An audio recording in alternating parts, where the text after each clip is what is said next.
familiar face, Gary Kubiak, now in his second year with Denver as their head coach. Go down to Jamie. Greg, unfortunately for some Broncos players, their Halloween costumes will not be dressing up in their game uniform today, as injuries are affecting both sides of the ball. Cornerback Aqib Talib out with a low back injury. He worked out this morning, but in the end could not go for the Broncos defense. As the same for Brandon Marshall, dealing with a hamstring injury. And of course, C.J. Anderson, the running back who underwent meniscus surgery on Friday. He's on IR. Trevor Siemian told us that he loses his protection and comfort zone in the huddle. All right, Jamie, thank you. We'll see how those losses will affect the Denver Broncos here today. The San Diego Chargers won the toss, and they defer, which means Denver will get their hands on the ball first. Jordan Norwood is deep, and we are underway. And that one is launched through the end zone, and we will start at the 25-yard line. And that means Trevor Siemian, the Denver quarterback in his second year out of Northwestern. Trent, you've got to figure nothing but upside for this young man, you would think, for a young quarterback surrounded by such outstanding talent. Well, and I think the important thing is understanding this situation, coming back, defending Super Bowl champion, just the way he's handled everything. It hasn't been too big of a moment for him. He's been able to control everything, control his emotions, and lead this offense the way they need him to right now. From the 25-yard line. And he'll throw under pressure. A little short screen to the far side. And on the receiving end is the tight end, Virgil Green. It'll be about a 3-yard pickup, On Denver's offensive line, some concern, a bad hip with sideline center Mike Paradis, but he starts today. And with C.J. Anderson out with knee surgery, the ground game falls to the rookie Devontae Booker, the 4th-round pick out of Utah.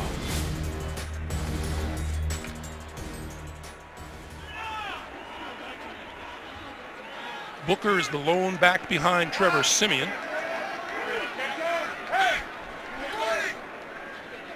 As they work from the 28. Siemian. Long pass. Far side and batted away.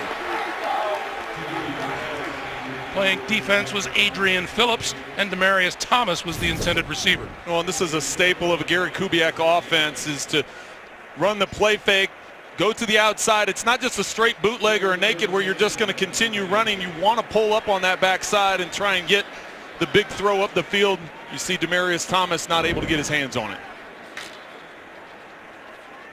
Two outstanding receivers for this Denver Bronco team in Demarius Thomas and Emmanuel Sanders.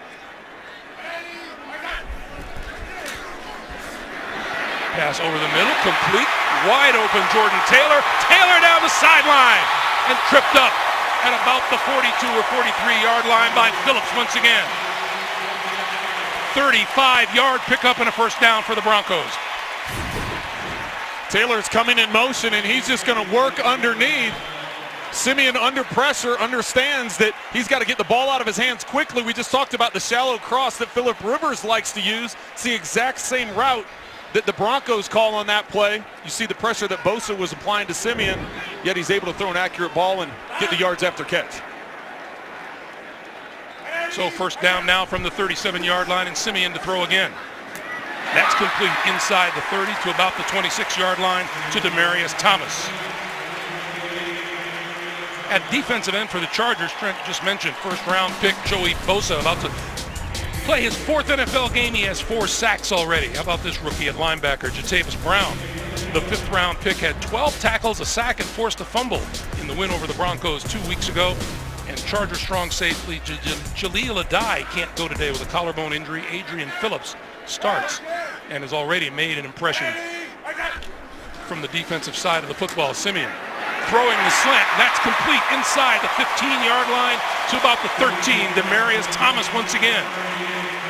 Well, just the recognition that Trevor Siemian has, understanding that the safeties are rotating. Watch the safety come down for the Chargers. So what Siemian does, he goes opposite of that rotational safety. He knows he has double slants on the outside to Sanders and Thomas. He goes away from that rotation. There's a nice window and a good completion. 5 offensive plays, 5 passes. And we have a timeout on the field.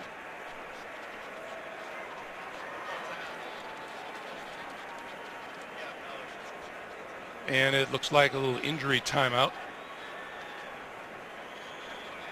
as one of the Charger players, Adrian Phillips, has walked to the sideline.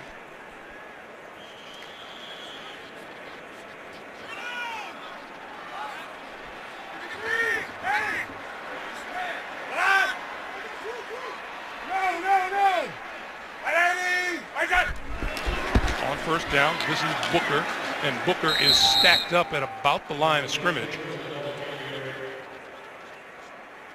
We have 12:20 to play in a scoreless first quarter so far. And that's one of the strong things that this defense does, is they're very effective against the run. They're 8th in the National Football League.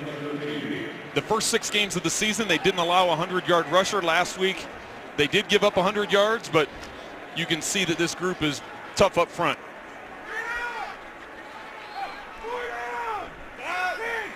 Once again, Devontae Booker in the backfield. Now joined by Janovich, and Simeon looks left, comes back right to Booker out of the backfield to about the 10.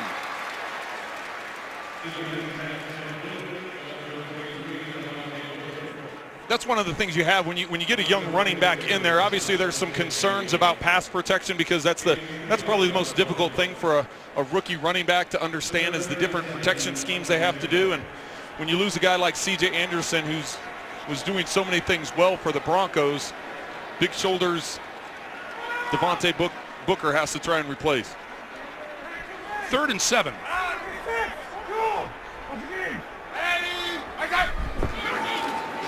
Simeon throwing to the outside, and contact immediately on Devontae Booker by the cornerback, Brandon Flowers. And that will bring the field goal unit onto the field. See Booker just coming out of the backfield. Flowers outside is initially running with Norwood and falls off to that flat. So you can see what Simeon saw. He saw that the collapse of Flowers onto Norwood on the inside, but by the time he got it out to the flat, Flowers was able to respond and make the hit. This is Brandon McManus, 14 out of 16 field goals so far this season. This will be from 28 yards out, and it's good. 11:05 to play in the first quarter. The Denver Broncos get on the board first. We'll come back to Denver in just a moment. 11:05 to play in the first quarter. The Broncos took the opening kick downfield, and Brandon McManus' field goal has Denver on top by a score of 3-0.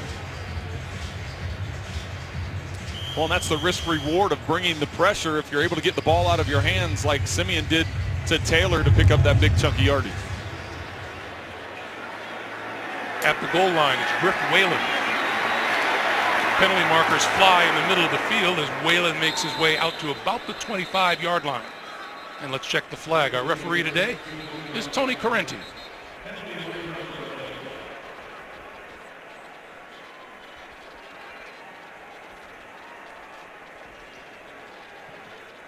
Early indication is that it's against San Diego.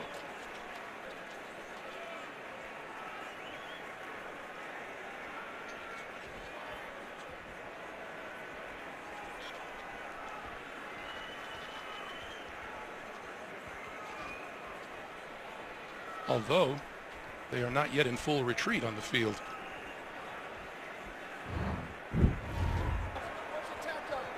Holding, receiving team number 46. 10-yard penalty, first down. That penalty is on Chris Landrum, the rookie linebacker. Coming into today, the Chargers with 33 penalties, tied for the second fewest in the NFL. But anyway, here's Phillip Rivers now, having a fine season. 13 touchdown passes, 4 picks. San Diego's passing offense, the 5th best in the National Football League coming into this week. And as you mentioned, Greg, without Aqib Talib in the secondary, see if they could take advantage of that. Melvin Gordon trying to turn the corner and is run out of bounds at about the 20-yard line by Chris Harris. Players and coaches alike praise the arrival on the offensive line of veteran center Matt Slauson. They say the 8-year veteran has really solidified that unit. And second-year running back Melvin Gordon lighting up the NFL. 8 rushing touchdowns, 2 receiving, his 10 total lead the league.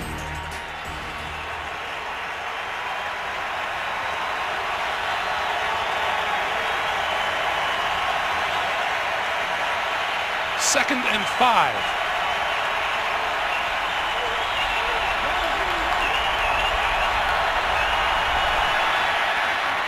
Rivers taking his time, throws it this way, and it is out of bounds, incomplete. It'll be 3rd and 5. Denver's 3-4 defense. Number 95, Derek Wolfe, is an outstanding defender. He has 4.5 sacks on the season so far. There's Derek.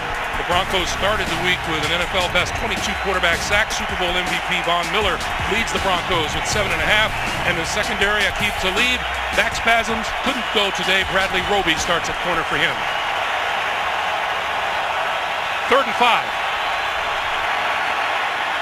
Rivers waits, throws, hit his man across the 35 and out of bounds at about the 37 is Travis Benjamin for a first down. Great protection for Philip Rivers. Well, and that was an example of Wade Phillips trying to change things up. In their first matchup, they brought 5 pretty consistently. This time only rushing 3, dropping 8 into coverage. And with that kind of time, Philip Rivers is going to eventually find a window. Travis Benjamin working all the way from the right side of the formation to the left sideline. Rivers with plenty of time to get it. That would explain the great protection, wouldn't it? That helps. We duck under 10 minutes to play in the first quarter.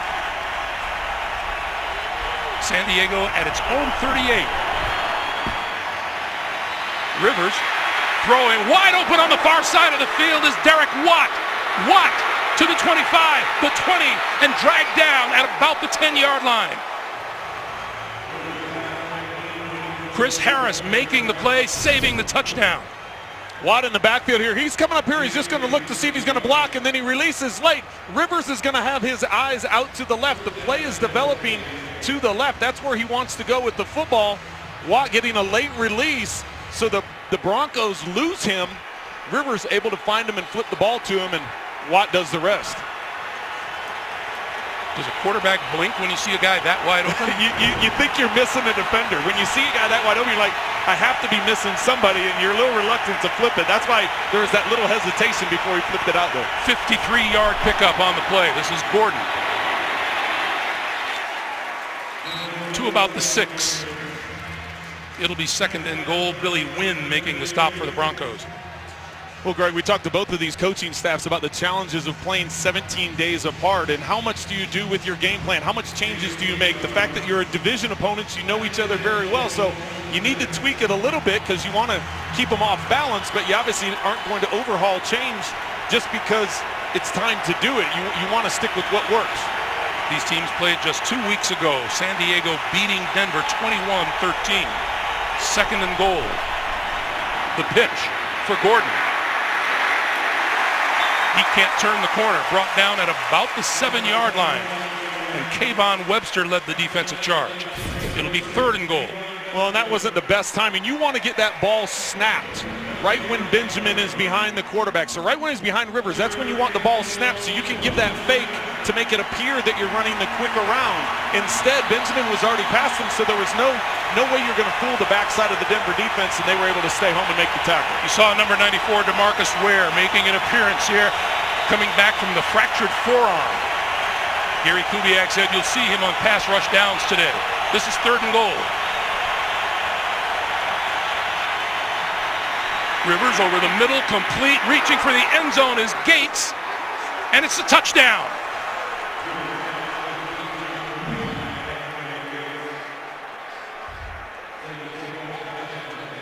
Gates will be coming from Philip Rivers' right. He's coming from our left here. He's just working right along the goal line. A little hesitation move against T.J. Ward. Extends and is able to break the plane with the football before making contact with the ground. Philip Rivers seemed to be a little contentious with T.J. Ward down there at the goal line. Does that surprise you? No.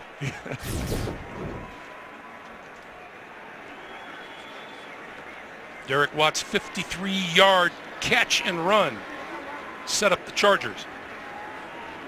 At 1st and goal and on 3rd down, the touchdown pass to Antonio Gates, his 3rd TD catch of the season.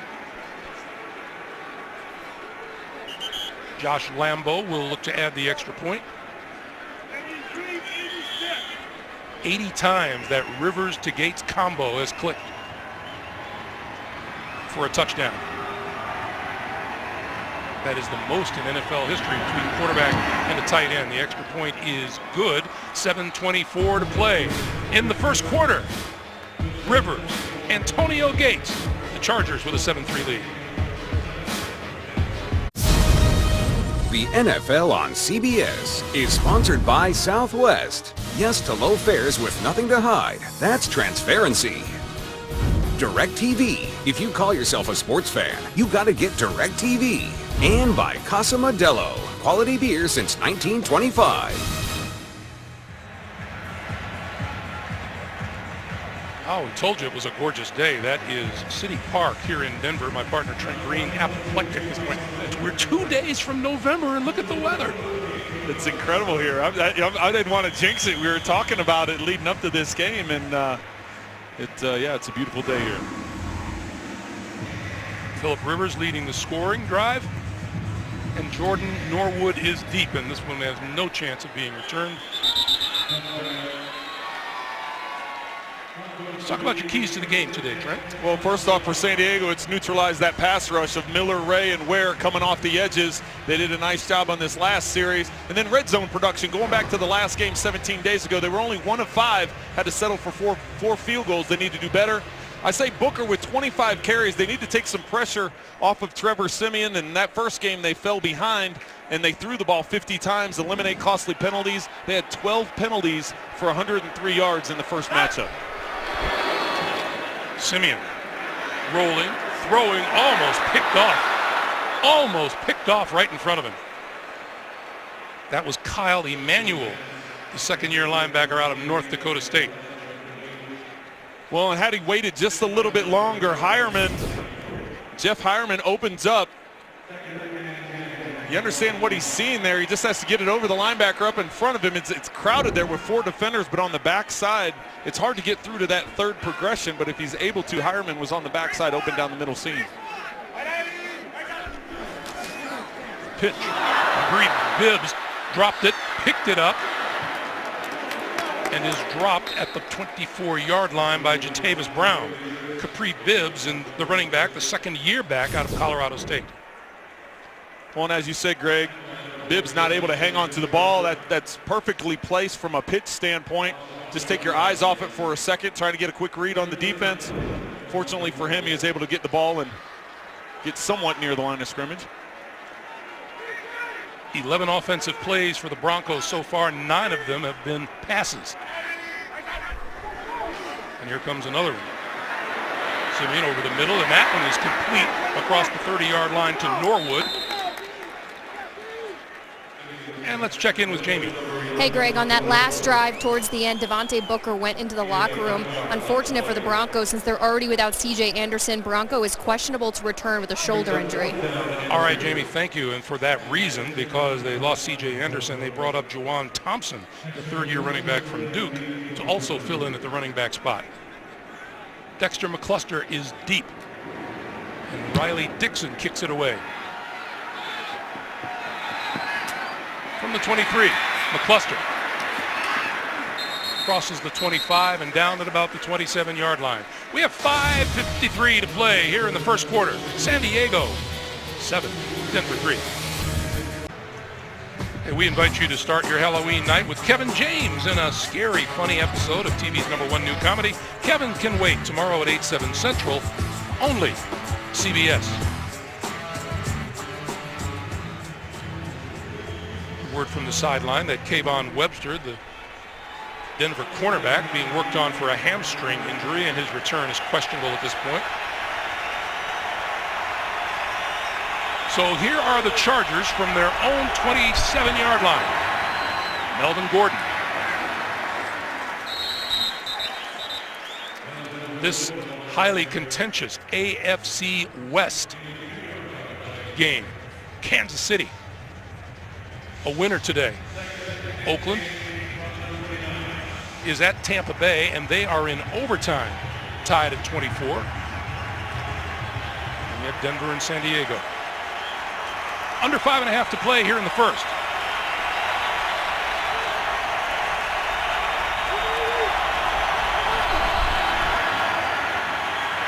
Rivers flips far side of the field. That's Dontrell Inman, and Inman is wrestled down.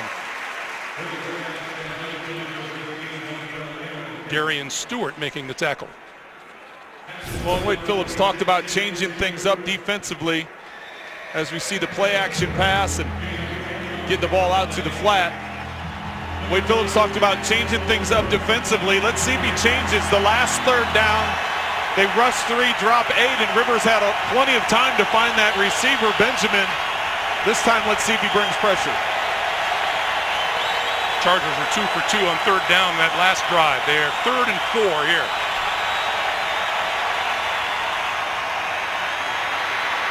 Rivers, incomplete. Intended for Inman, covered by Bradley Roby. Good coverage by Roby, the third-year player, former first-round pick out of Ohio State. He's locked up in coverage. You see as Rivers slides a little bit to his right. He's able to knock it away from Inman, preventing the first down. Drew Kaiser. Last time they played the Broncos, he launched a 60-yard punt and a 59-yarder. And this one going all the way back to the 5-yard line. Is Norwood. Penalty marker is down inside the 10-yard line. Well, they're going to get that block in the back right around the 7-yard line. Denver will be starting this inside their own 5.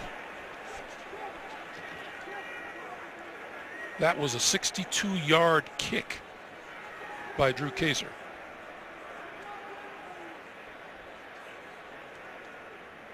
A lot of talk, and they must be thinking about waving it off. That would be the only reason for the discussion. The one official was the back judge, and he didn't throw the flag. It was the side judge that did.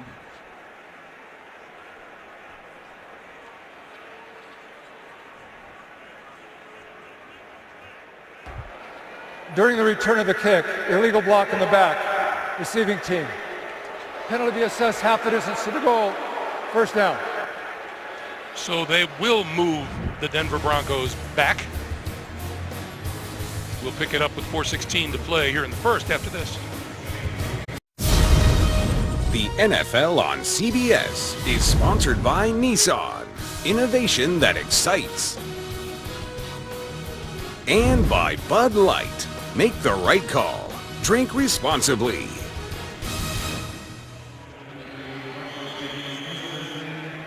We're watching a little footage of the Pomona Panthers, the #1 high school team in the state of Colorado. A convincing 41-7 win over 10th-ranked Chaparral on Friday. It's that time of year. Devontae Booker back on the field, in the backfield, and with the handoff. Across the 5, out to about the 6-yard line, and brought down by Denzel Perryman. When you could hear that hit all the way up here. We talked to him about his injured shoulder he's been dealing with, but didn't show any effects of it on that hit.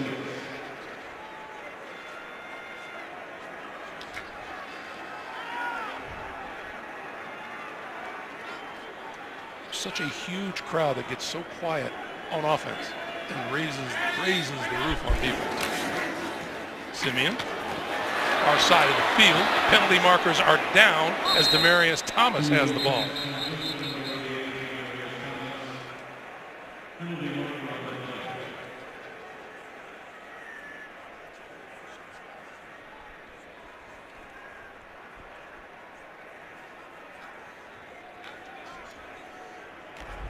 Pass interference, offense number 10.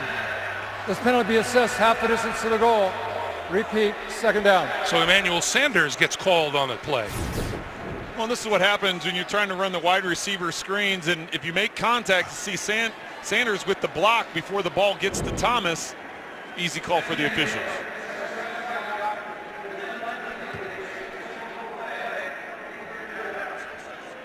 Had a chance to talk with Emmanuel Sanders yesterday, a delightful young man. Well, Tony Correnti just mentioned that they declined the penalty and making it third down instead of just taking the, what would it be? 3.5 yards would be the penalty, half the distance. Makes sense. So it's 3rd and 8 now from the 7-yard line. Simeon under pressure, got rid of it on the slant and almost had it picked. Well, Bosa with the hit, the pressure. Simeon not with enough time to try and work through the progression. It's double coverage out to his left. He just wants to hit the slant, but with safety help over the top. Simeon, as we know, missed the game because of his shoulder injury earlier, and landing on it there isn't going to help it any. Casey Hayward almost came up with the pick for the Chargers. And here's Dixon again. Low and over end at midfield. It's McCluster. Spins down at about the Denver 46-yard line. 2:59 to play in the first quarter. You're watching the NFL on CBS. So time of possession is just about even. Both these teams, by the way, with a big interest in what's going on with the Oakland Raiders. They are tied with Tampa Bay 24-24 as they come up on 3 minutes remaining in overtime.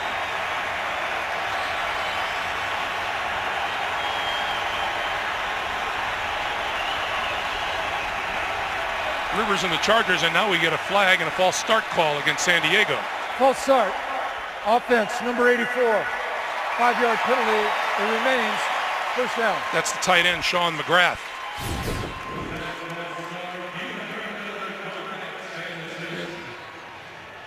He rocked forward. As a tight end, when you're off the line of scrimmage, you can move backward or move side to side, but as soon as he rocked forward, that was an easy call.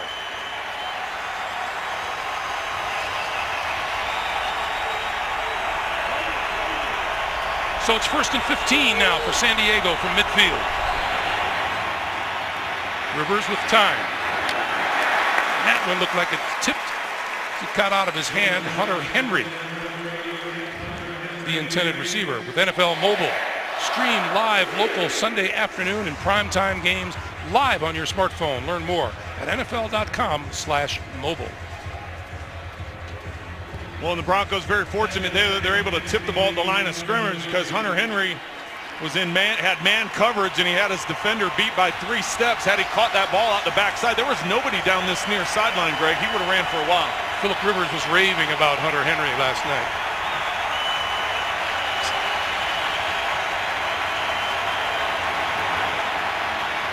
Rivers dodges the rush, throws to the sideline, incomplete. It'll be 3rd and 15. Broncos bringing pressure on the outside, only rushing 4. You see Von Miller gets around that edge. Rivers doing a good job of sliding up in the pocket. When you slide up in that pocket, there's not a lot of room to work with your feet to be able to step into a throw. As we see Keith Talib over on the sideline with those back spasms, not able to play today. Just a spectator. 3rd and 15.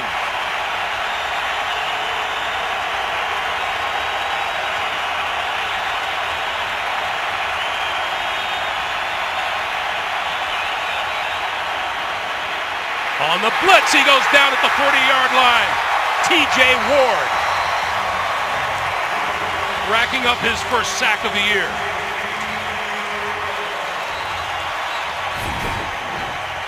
T.J. Ward come from the top of your screen. He comes untouched.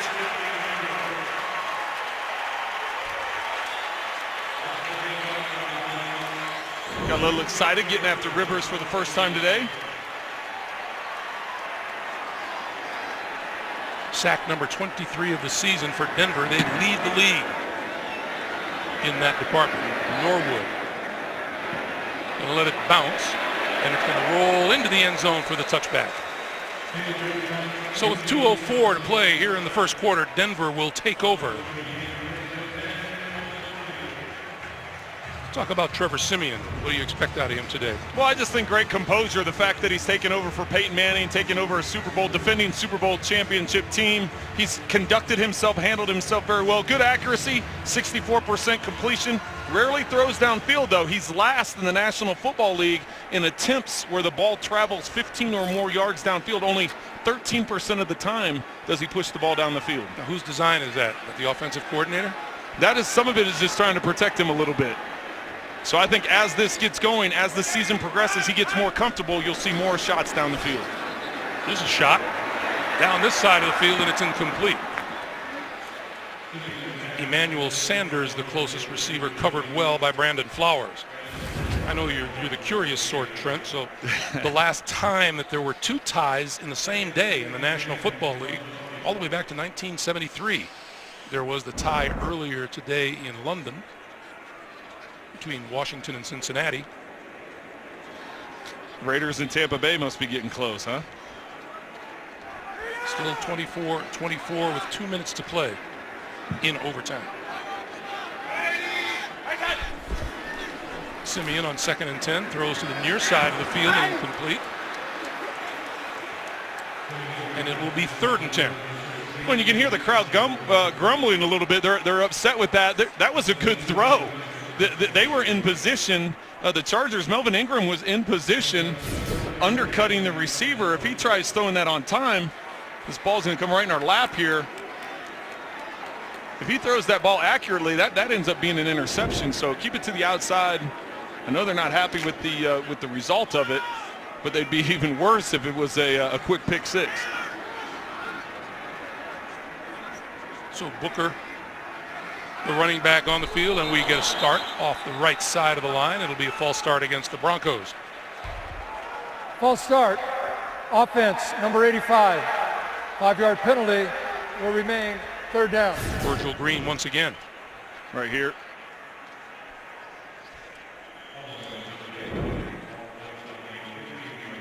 You have guys in the huddle just not paying attention to the snap count? Yeah, I can't tell you how many times I stepped in the huddle and I would have everybody look at my lips. I'm going to tell you we're going on a hard 2, and inevitably somebody would jump.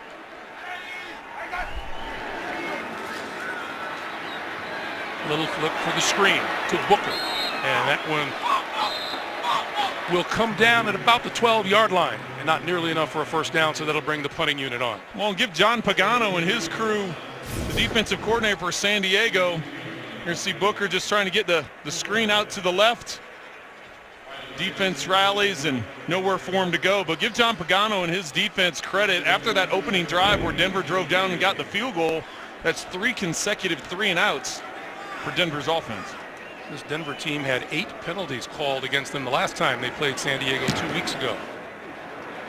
On the offensive line, McCluster drifting over, making the fair catch at about the 31-yard line. How many times did you play here in Denver, Trent? Oh gosh, probably at least 6-7 times, something like that. Ben Roethlisberger has won only 2 in 6 visits. I'm more like Drew Brees here. I'm glad you didn't ask me how many, but I'm going to give myself up. I had as many wins as Drew. Wow. Brady, 2 for 9, coming to Denver. Well, there's a lot of things that factor into it, but you can see Phillip Rivers, only active QB with the winning record.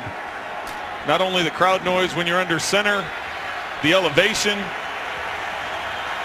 and they've had a lot of good football teams over the years. So on first down, here's Melvin Gordon, and Gordon finds a little bit of a hole and busts it out to about the 35-yard line as we come up to 1 minute to play here in the first quarter. You know, I like getting an opportunity to talk with Gordon last night. He came in and you know, now in his second year, you could tell he felt more comfortable. He feels more comfortable with what he's doing on the field. He was, of course, following the Wisconsin-Nebraska football game while we were during the meeting. You wanted to find out. Hey, the Oakland Raiders have pulled out the win at Tampa in overtime. So they improved to 6-2 in the AFC West. And there's a jump. Penalty markers fly. The pass is complete to the far side of the field to Hunter Henry, the tight end.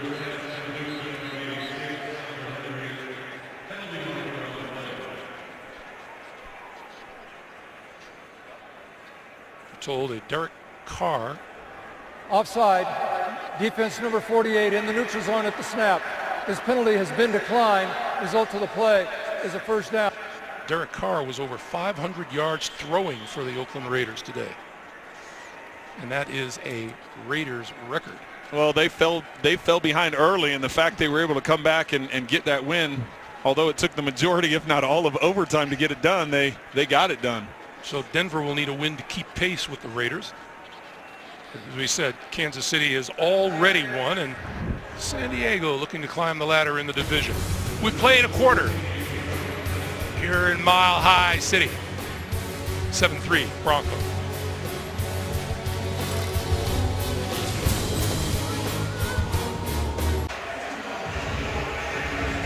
Back in Denver for the start of the second quarter.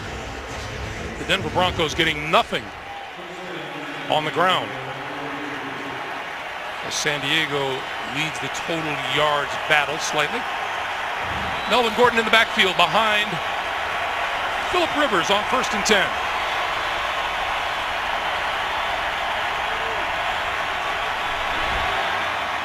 The pitch for Gordon.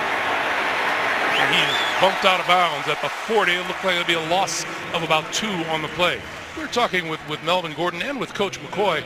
Last year was a different story for Melvin Gordon. He was a rookie, but he's still looking to find his niche. Well, and I think now being thrust into it with the injury to Danny Woodhead earlier in the year, now all of a sudden Melvin is getting more of the reps in practice, more of the reps in games, and it's been valuable for him getting in there, and nothing like experience, and he's taken full advantage of it. He took 65 snaps in the win in Atlanta last week. So you're tired? No. That's those young legs, Greg. That's those young legs. Penalty markers fly on the slant. What a hit on McCluster, levied by T.J. Ward. Here's Tony Correnti on the penalty.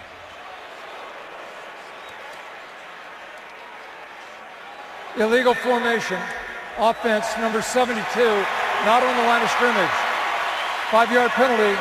Repeat, second down. So Joe Barksdale gets hit with the illegal formation penalty, and that's T.J. Ward on McCluster.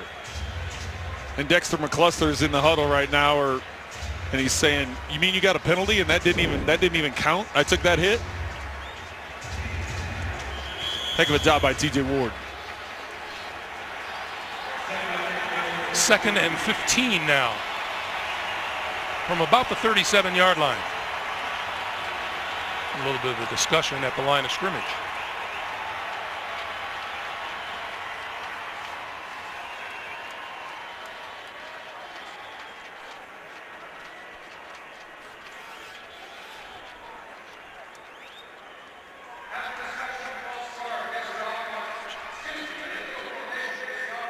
Has been declined. The result of the play will be third down.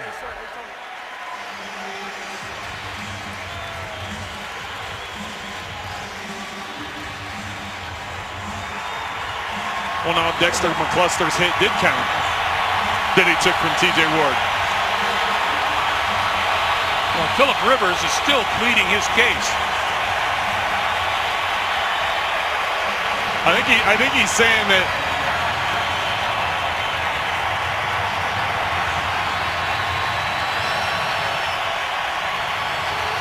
he has it was more the spot of the ball. So. Well, the line of scrimmage is the 45-yard line, and it is a 3rd and 7. When you talk about this place getting loud, Greg, it's revving up now.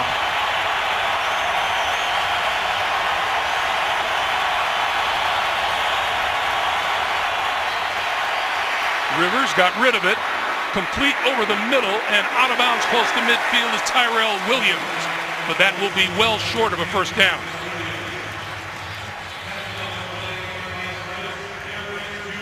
Defense just goes to a zone, tries to keep everything in front. See, they just pass it off. They're able to rally. They have that underneath coverage about the depth of the first down. So if anything was completed underneath, they were going to come up and try and make that tackle, and they were able to do it. Jordan Norwood is deep for the kick. And he will let it bounce. It bounces at the 5. Can they make the special teams play? Nope. Touchback. It was close. Darryl Stuckey is the one who batted it backwards right here. And Jatavis Brown just couldn't keep it out. The Broncos took the opening kickoff and drove downfield for a field goal, but since then, the Chargers defense, headed up by defensive coordinator John Pagano's tightened up. They've done an outstanding job. You can see the fact that 3 and outs in a row, they've been able to get pressure on Simeon and not allowed the running game to get going for the Broncos. Devontae Booker cuts it back and out across the 25 to about the 26-yard line. Melvin Ingram makes the stop. Here's the pressure package we were just talking about. Able to not allow Simeon to get comfortable in the pocket, continually backing up. That, of course, was a screen play. That never feels good, I can tell you that. Didn't look good. Melvin Ingram, by the way, has just walked off the field under his own power. Appeared to be holding an arm. Chris Landrum replaces him, and this straight ahead, and a penalty marker flies in from the secondary.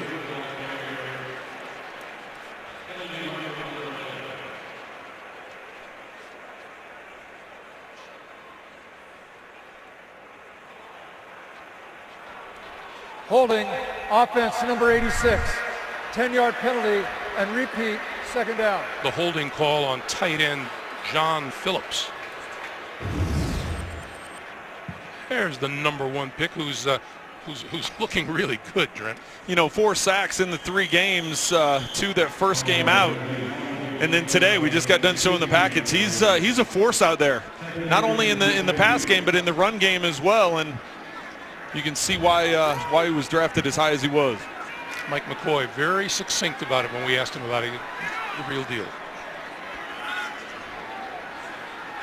So it's 2nd and 14, and Simeon to throw. Simeon on the run and got rid of it. Pressured from behind. Let's get an NFL Today update in New York. JB and Bart. Here's how the overtime ended. Oakland-Tampa, Greg. On 4th and 4, Derek Carr's going to find Seth Roberts, who's able to break the tackle and walk in for the win. Oakland wins on the road, undefeated on the road, 30-24. 5-0 to be exact. Back to Greg Gumbel, Trent Green, and Jamie Erdahl. All right, guys, thank you. And these Oakland Raiders, keep an eye on them in the AFC West. 3rd and 14. Right over the middle, tipped and incomplete. Well, and that was a mistake by the offensive line of the Broncos. As soon as they had movement up front, somebody should have moved to pick up an easy 5 yards. But Jatavis Brown with a hand on it.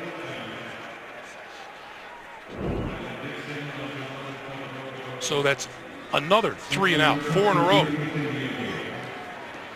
for the Broncos, and Riley Dixon to kick it away. Fair catch called for by McCluster and made at about his own 38-39 yard line with 11:56 to play in the first half. San Diego still holding on to a 7-3 lead. We'll be back. The NFL on CBS is sponsored by Honda. Great deals are waiting for you at your local Honda dealer. Verizon. Welcome to Verizon LTE Advanced, the next-gen network. And by Domino's. Order online at Domino's.com.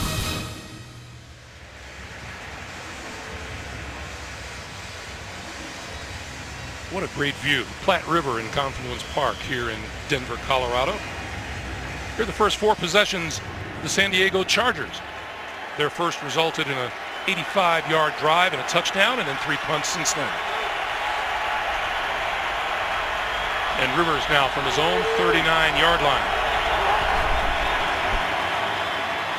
Pulls it down, on the move, and is going to eat it. Might have lost a yard on the play, brought down by Von Miller. Well, and that's not the strong suit of Phillip Rivers. He has the ability to slide in the pocket and buy time to get the ball upfield, but to take off and run, that's not something he or the Chargers want to see happen. Plenty of time, just nobody open. That's 13 times Von Miller has sacked Phillip Rivers. Meanwhile, there's part of Denver's offensive problem.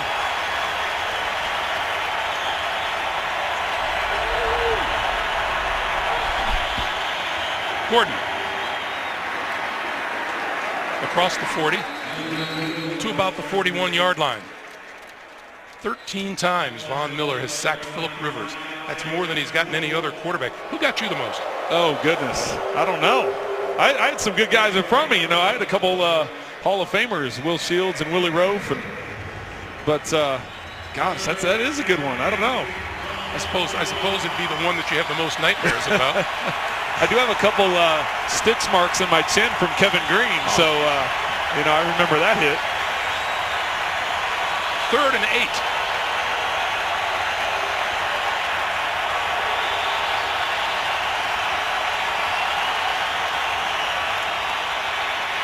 Rivers hit from behind as he was throwing. That ball is loose and picked up by the Broncos on the far side of the field, out of bounds inside the 25-yard line. Well, that entire time I was watching Tony Corrente to see if he was going to wave it as an incomplete pass. DeMarcus Ware made the hit. Let's watch his arm. So he had brought the ball back. It just depends on if it had started moving forward. All turnovers are automatically reviewed. If this is a fumble, that is the 12th lost by the Chargers this season, and that's more than anybody else in the National Football League.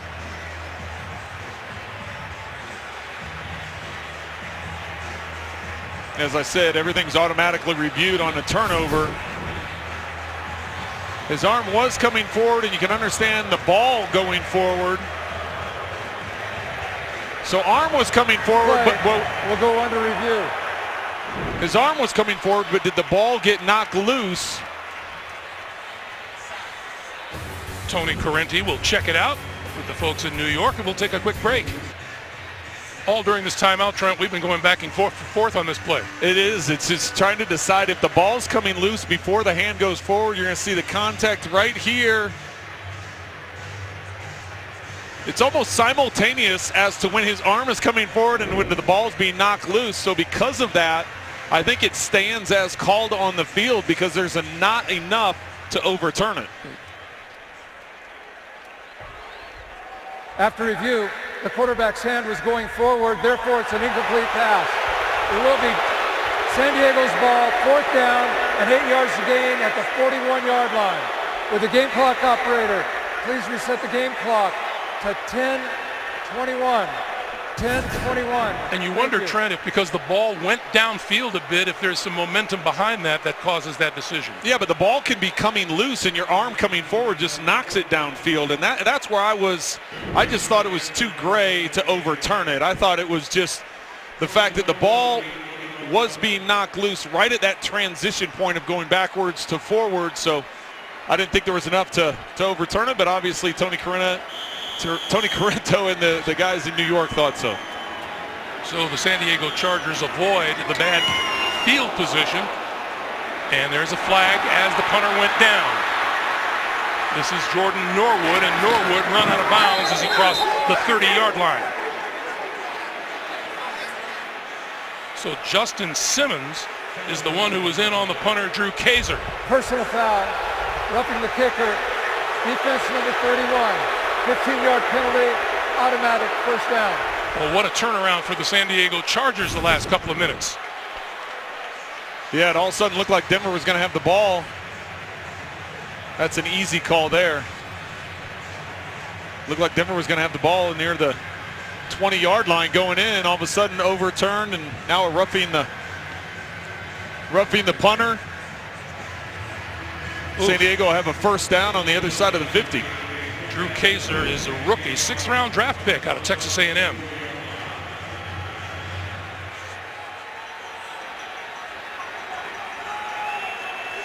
Took the hit, and now here is San Diego at the Denver 44.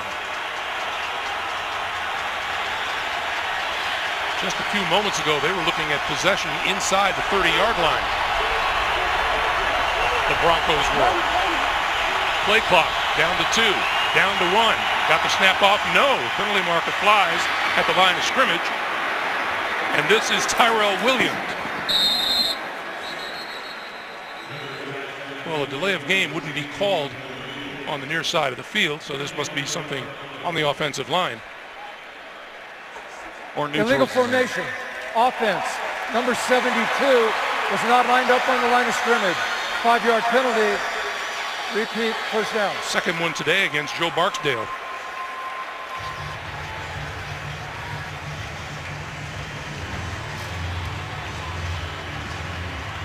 Penalties had a major effect in the first game 17 days ago. You can see already having an impact on this one.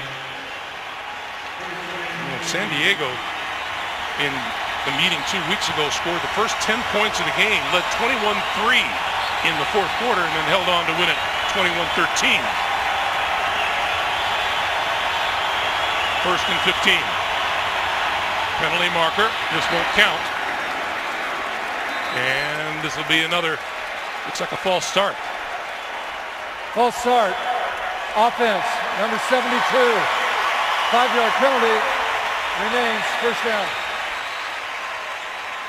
Well, back in week 6, Phillip Rivers found Hunter Henry for a first quarter touchdown. And the Chargers went up 21-3 after a hold in the end zone gave them a safety. Denver closer with a Trevor Siemian touchdown pass. And then Denver's last chance to tie the game knocked away. Chargers held on to win it 21-13. The Chargers moving in the wrong direction. It's now first and 20.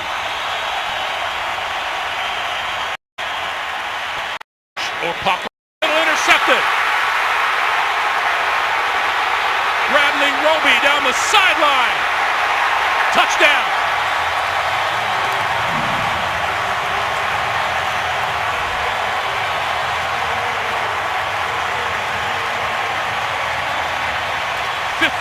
yards. And Phillip Rivers filing a complaint. Trying to get Williams coming from left to right. A little bit too high, but it hits him in the hands. That's one you got to have. The worst thing you can do is play volleyball with it, tip it up in the air, and serve it up for Roby to return for a pick six.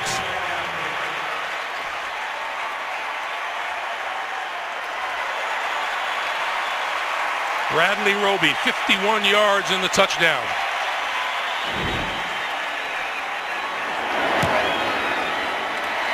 The extra point is good. Denver leading the NFL. When you turn the ball over, they make you pay. Denver now 73 points off turnovers, and they're the best at that in the league. Something of a hush over the stadium here over the last few minutes. Defensive coordinator Wade Phillips collapsed on the sideline, and he is being looked at, and a stretcher has been brought for Wade.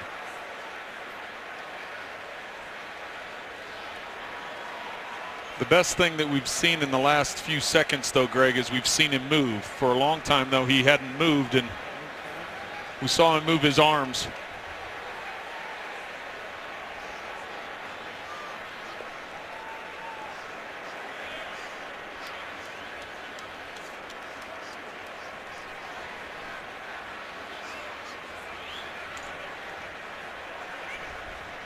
He is on the near sideline at about the 40-yard line. Watch here. This is what's going to happen. He's running towards the sideline. Here's Wade Phillips right there. Oh, and head-on contact, and Wade is still down. As I said, the best thing, though, is we saw him move his arms. I saw him shake his head back and forth, answering questions from the medical staff on hand.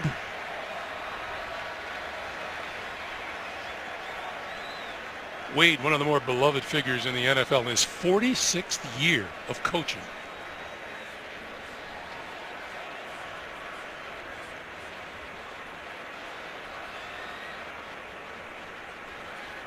They continue to work on him on the near sideline. Well, and people around the league have so much respect for him. What he's been able to accomplish as not only a defensive coordinator, but as a head coach. And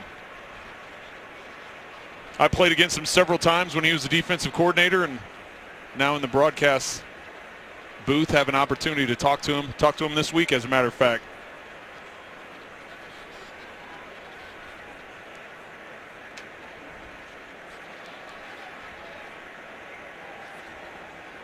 And doesn't look like they're quite ready to move him yet.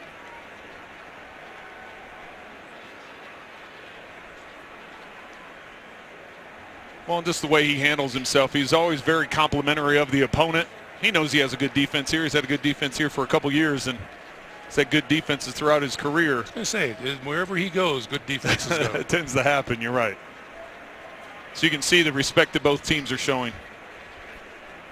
Wade was the defensive coordinator for the Chargers also, you have to remember that. So both organizations have ties to him.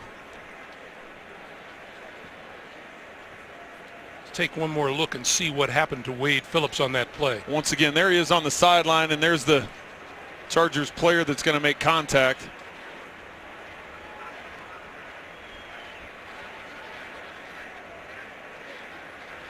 And Wade knocked straight back, and now here comes the cart.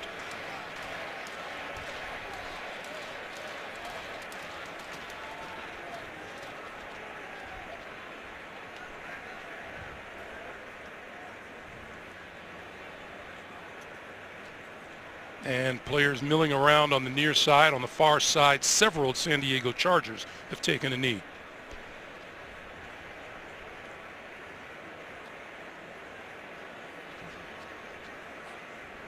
Let's go down to Jamie. Greg, before they load him on, Wade was just saw his eyes open. He was answering questions with the team's medical staff. As they load him on the cart here, they will take him immediately off the field.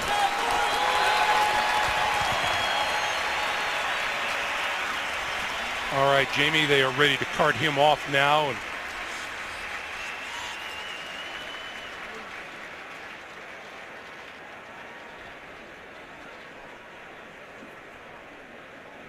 And of course, the more we learn about it, the more we will pass on to you.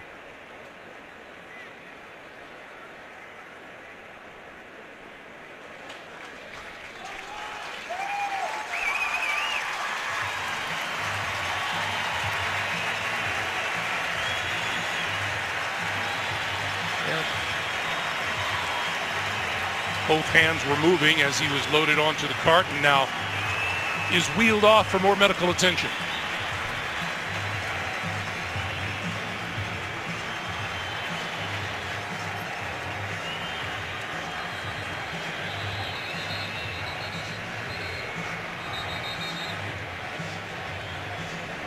So we'll get back to the business of football while they look after Wade Phillips. Well, obviously that takes precedence over anything going on with the game standpoint, but getting back to the game, Greg, just think of the turn of events that happened here with the turnover or the potential turnover, or it looked like Denver was going to get the ball in the red zone or near the red zone, and then it was overturned on replay, and then all of a sudden the penalty gets crossed midfield, and then the pick six going the other way. So a crazy last 4 plays here. It's a 10-7 Broncos lead. And from the 2-yard line, this is Dexter McCluster. And he is met before he reaches the 20. So 9:06 to play here in the first half. And that thing that the quarterbacks always hate, that tip ball in midair, worked against Phillip Rivers. Yeah, the tip drill. Defenses work on the tip drill all the time. So here's where we got to figure out from a defensive standpoint as we take a look at the Broncos on the season, the points off the takeaways most in the NFL is Wade Phillips called the defensive signals. He's the one that called it in to the players on the field. And now, whether it's calling it by committee, calling by position, getting your guys lined up, who will take over that role?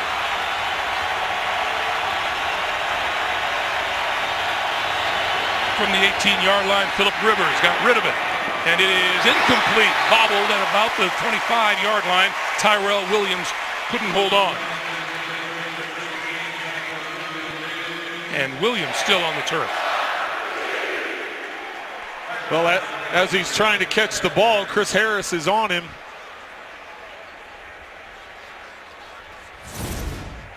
So we'll take a break as they look at Tyrell Williams, who couldn't hold on to this pass and then hit the turf. We'll be back. Tyrell Williams walked slowly off the field. We'll keep an eye on him. We'll continue to keep an ear out for any updates on Coach Wade Phillips, who was carted off. We'll remind you, coming up the Verizon Halftime Report with JB and the guys back in New York with scores, highlights, and a preview of Thursday Night Football on the NFL Network, all coming up on the Verizon Halftime Report. Well, that's a big loss for the Chargers. Williams had 140 yards receiving a week ago against Atlanta.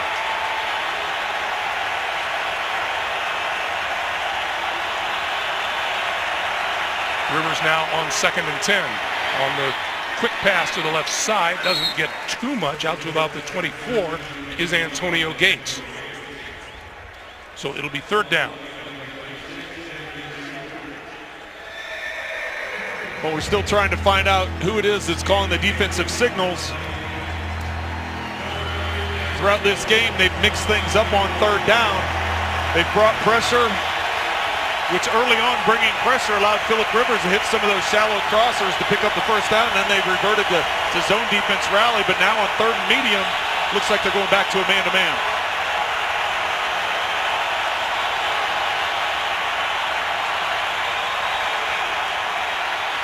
Rivers going to go deep up the middle of the field. It is incomplete. Travis Benjamin was the intended receiver and accompanied all the way by Chris Harris.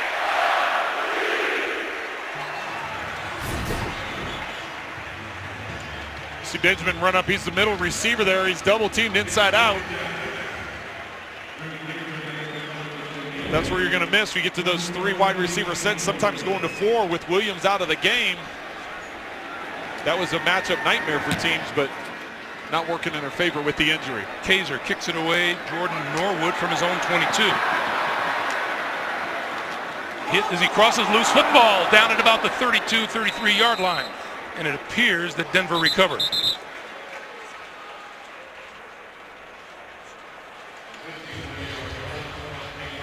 So it'll be Denver football with 7:57 to play here in the first half.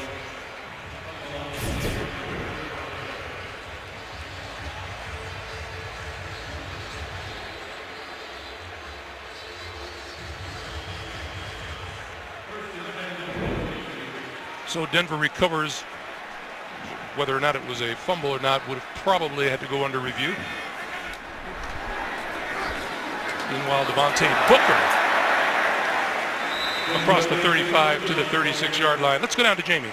Greg, Reggie Herring, one of the linebackers coaches for the Broncos, is the coach calling in the defensive plays in the absence of Wade Phillips. An update on their defensive coordinator. He has left the stadium in an ambulance going to a local hospital. However, the team tells me he is alert, he's moving all extremities, and he is undergoing further tests. Sounds like it's as good a package of news as we could expect. Thank you, Jamie.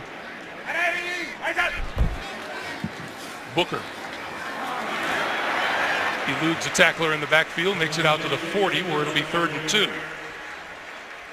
Well, that's more yards rushing in the last 2 plays than they'd had the previous quarter and a half. They only had 6 yards rushing coming into this series, so that would be a big benefit to the Broncos if they can get some kind of running game going to where they can utilize the play action pass. They like it when they're able to bootleg, when they're able to roll out, when they're able to try and get some bigger chunks up the field off the play action pass, and it'll take some of the heat off of Simeon. You can see there Denver in desperate need of a 1st down. They haven't had one since 12 and a half to play in the first quarter.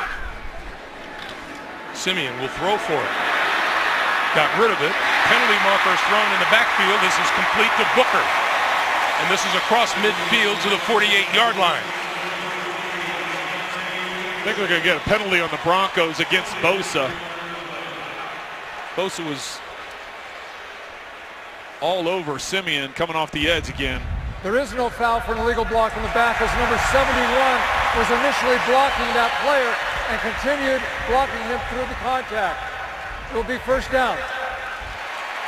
So there's the 1st down that the Denver Broncos have been missing for about 20 minutes now. Well, Donald Stevenson lets out a big sigh of relief there that penalty was picked up. But as you said, Greg, a much needed 1st down. So we have 6:20 to play in the first half.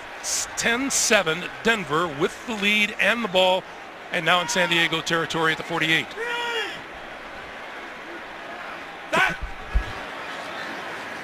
Simeon under pressure, got rid of it, has a man open, diving. The catch is made, Emmanuel Sanders.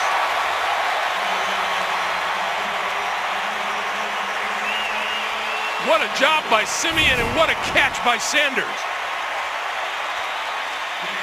There's that play action pass trying to take the big shot up the field. They get Sanders on the outside. You want to know how the NFL has changed? Players are aware from a player safety standpoint. Look at this. Dwight Lowery pulls up. He could have taken a shot at Emmanuel Sanders to knock the ball loose. But you have the threat of a fine. You have a threat of a penalty. He ends up pulling up and not going through and knocking the ball loose. We get a timeout as Denver uses a timeout with 5:23 to play. I just think it's really changed the mindset of a lot of defensive players. They don't want to jeopardize the fine or the penalty, and that's a play that you're talking about would have been a legitimate play. A couple years ago, you're going to knock that receiver, knock the ball loose, and now there's a way you can do it. But it's a high-risk deal, and Lowery, you could see on the video, on the tape, he stuttered his feet right at the end instead of finishing off that play. Just take a moment to remind you tonight, there is a really special guest star on Madam Secretary. JB plays JB. Don't miss it. Madam Secretary tonight at 9, 8 Central, only CBS. So you're saying it wasn't hard for him to get into character? Booker inside the 10 to about the 7.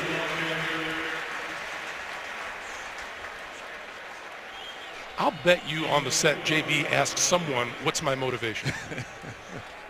Guaranteed.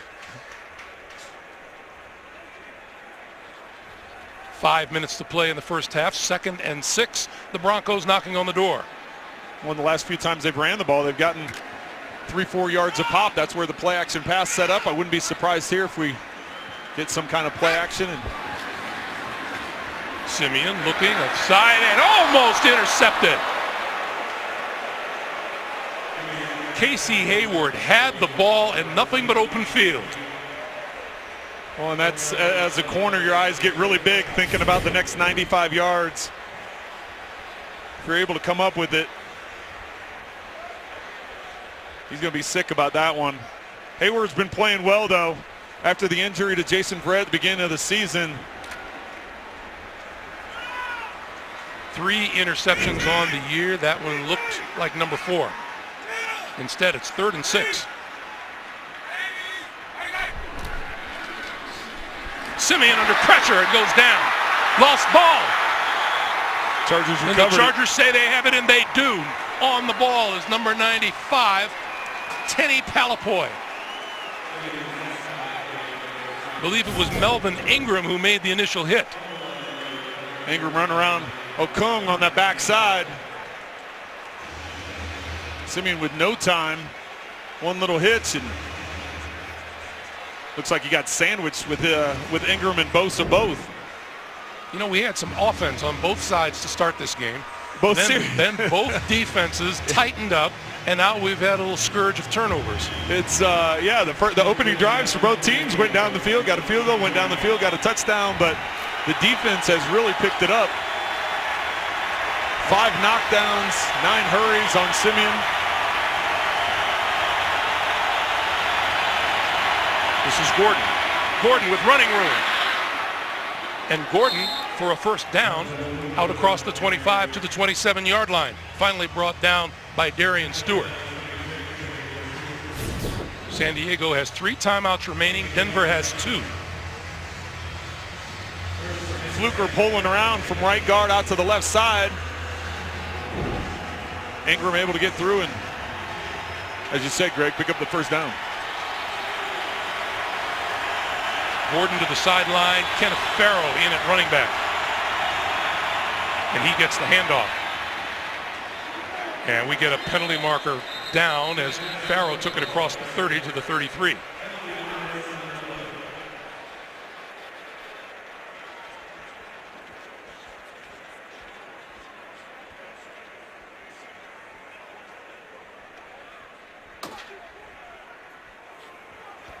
Holding defense number 92 in the interior.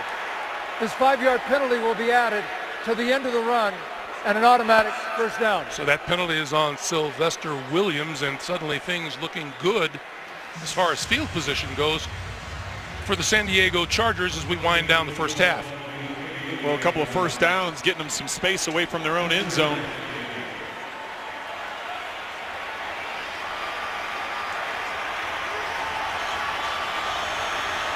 First down. The Chargers at their own 38. Movement this side, penalty markers fly.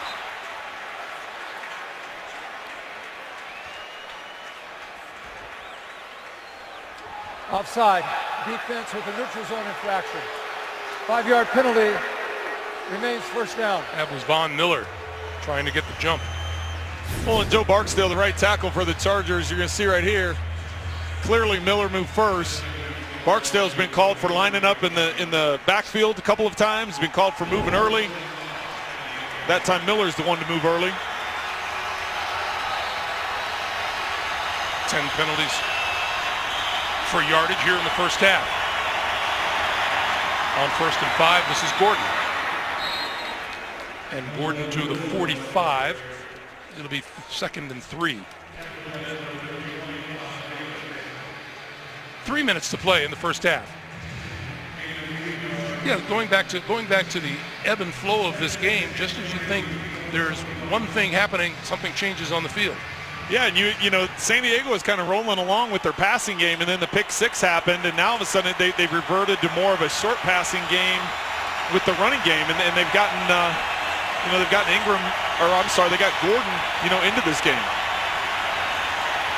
2nd down and 3. Rivers with time, and nobody there. He overthrew everybody. It'll be 3rd and 3. Antonio Gates was the closest.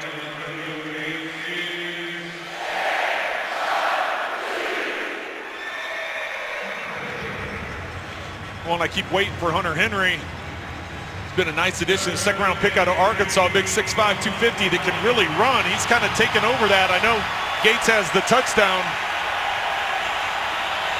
Here's some examples of throwing underneath compared to throwing it downfield. No completions over 15 yards for Rivers.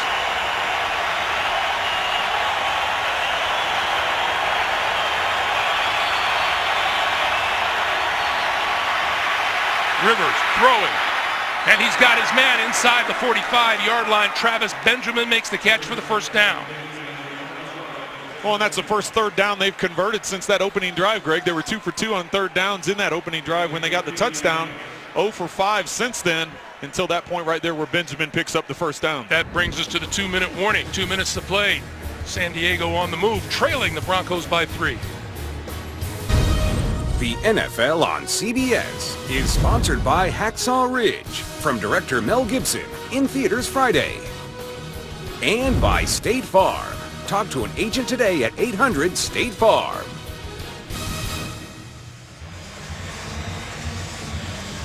Back in Denver, 2 minutes to play. See the Chargers, points on the board in 13 straight quarters, but have yet to score here in the 2nd quarter. First down.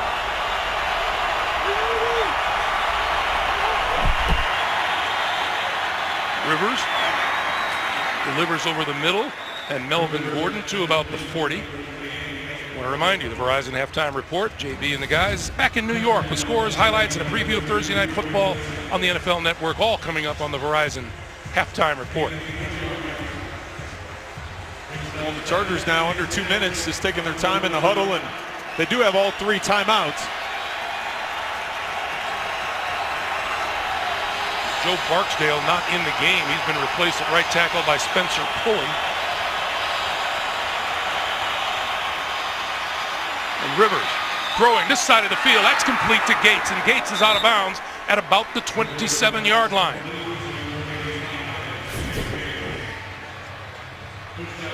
Gates out there against TJ Ward on the outside. Big size advantage for Antonio Gates. 14th season for Antonio Gates, and the Chargers' career leader in receptions, receiving yards, and touchdown receptions. First down now from the 27.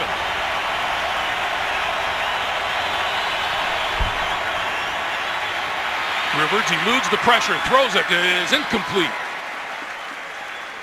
At about the 5-yard line intended for Travis Benjamin, it'll be 2nd and 10, and the clock stops with 1:11 to play. Good job by Rivers sliding around in the pocket. There's Reggie Herring taking over for Wade Phillips. He's the linebacker coach, but now he's making the defensive calls. Well, he has lived linebacker life too. 35 seasons of coaching. And the linebackers coach in Denver and Chicago and Houston and Dallas. 2nd and 10.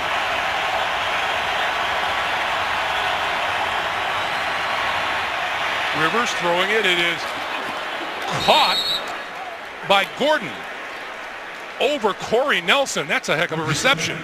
That looks like it went right off the top of the head of Corey Nelson.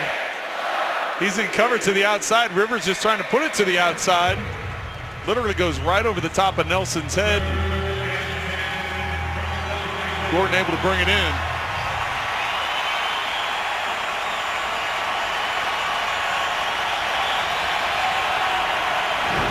So this place getting noisy.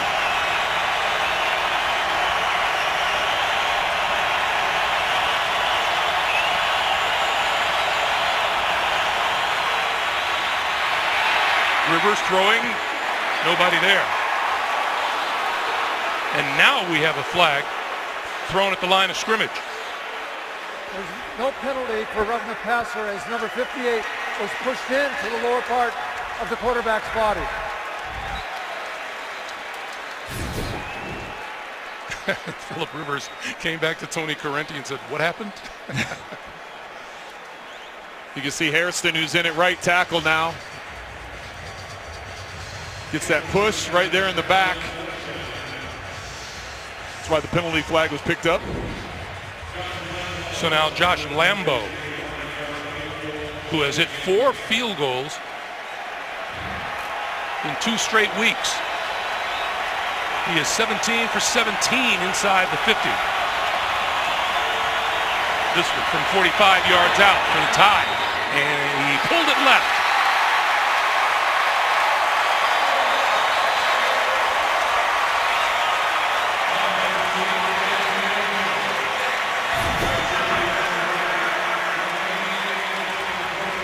Well, as you said, Greg, that's his first miss under 50 yards.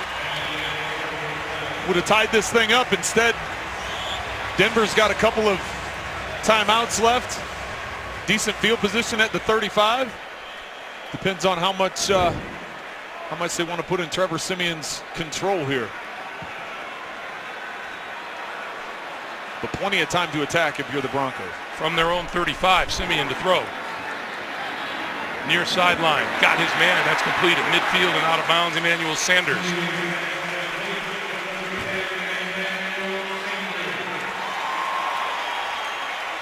.48 seconds on the clock.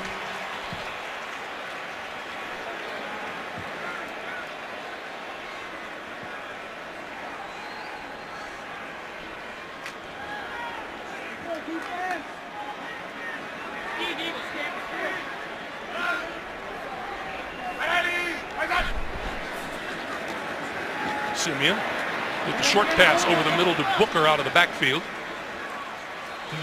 And that's to about the 47, and they take a timeout to stop the clock. We'll be back to Denver. Now, they rejected the timeout, decided not to call it. Clock continues to move, 27 seconds. Siemian throwing, almost intercepted. Corey Toomer had the chance to pick it off. Hit him in a good place too, Trent. That was always our joke with the defensive guys. That's the reason you're on defense when you see them like that. But Trevor Siemian getting away with one here. Coverage underneath and over the top with Phillips. Trying to squeeze it in there. McManus has a big leg here, so if you want to just try at the end of the half, I don't think the Chargers would probably call a quick timeout instead of making a last play attempt. But this is a 3rd and 7. And over the middle, incomplete. Off the hand of Jordan Norwood. Now I think you have to punt it.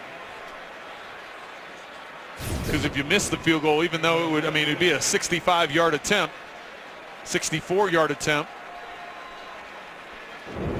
Well, there's 19 seconds on the clock. Well, that's what I'm saying. And so if you try it and miss it, then you're giving San Diego great field position. So, and Denver going to talk about it, call their second timeout, and we'll be back right after this. So 19 seconds on the clock, 4th down. Why aren't they punting it away? I think they should be punting it away unless they're just trying to do a hard count. Nope, they're going for it all the way down the sideline. It is incomplete. So with 14 seconds to play, well, here in the first half, the ball goes over to San Diego on downs. Well, and San Diego has all their timeouts. Not that they can use all their timeouts in 14 seconds, but they've got the whole field to work with here. So and all you've got to do is, I know Lambeau just missed one, and he hasn't made one over 50 this year, but he has a big enough leg at this elevation. They really only need about 10 yards to even attempt a field goal. Well, 17 would be on a normal, but I think at the last play of the half, you could probably, try a 60-yarder here at this elevation and have enough leg to get it there. And you expand that distance when you're at altitude. So let's see what Phillip Rivers can do with 3 timeouts and 14 seconds on the clock.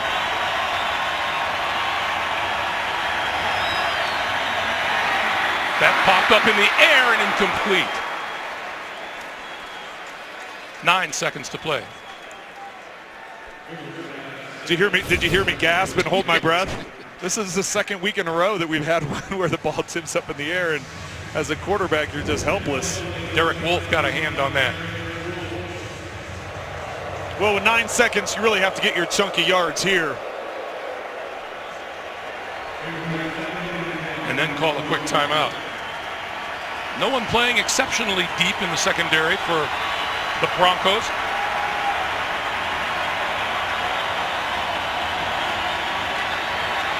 Rivers steps up, going to protect it and go down. Jared Crick closes out the first half with a sack of Phillip Rivers.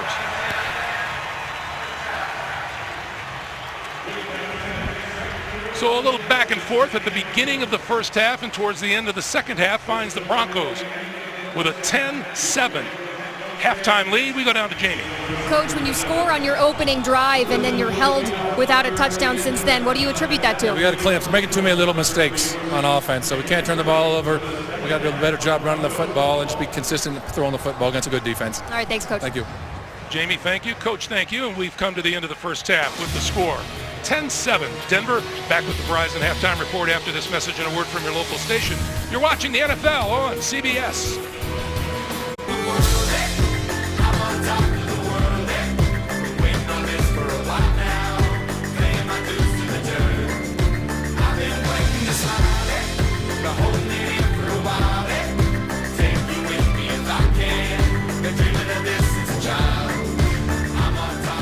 We are at halftime here in Denver, where the Broncos have the lead on San Diego by a score of 10-7. Let's take a look at Who Are You Lovin', presented by McDonald's.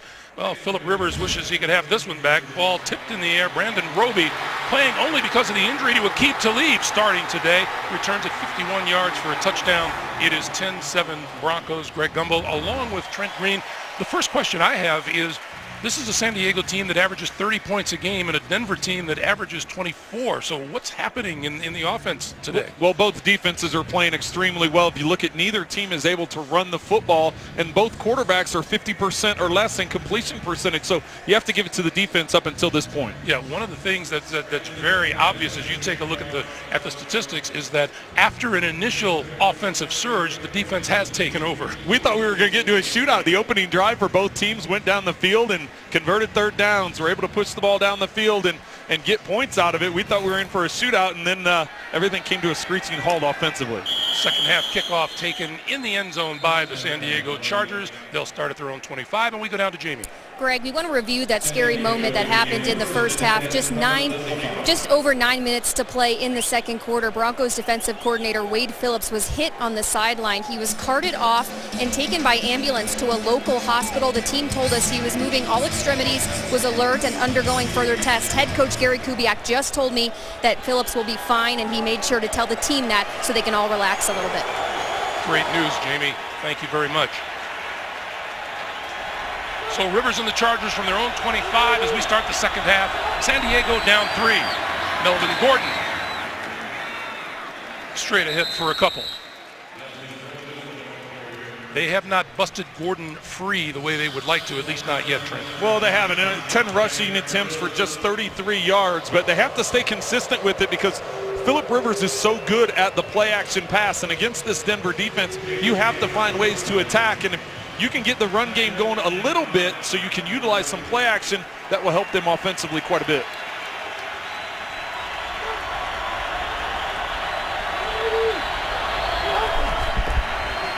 On 2nd and 6, once again, it is Gordon. And that's to about the 31.5, maybe the 32. Von Miller in on the stop, and it'll be 3rd down.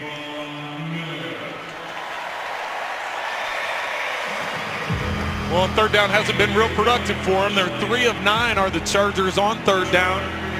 The first matchup 17 days ago, Chargers finished that one 3 of 13, so have had some improvement.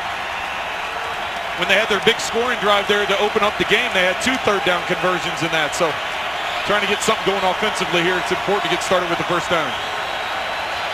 See who Rivers looks to on 3rd and 4. Under pressure, got rid of it, popped in the air, intercepted, picked off, Darian Stewart.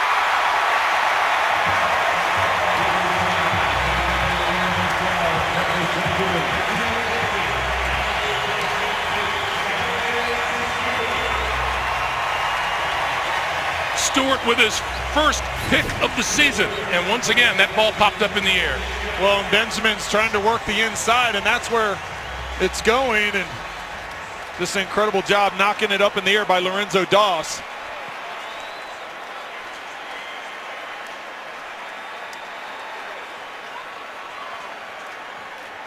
And what did we say in the first half about this habit the Denver Broncos have of turning turnovers into points?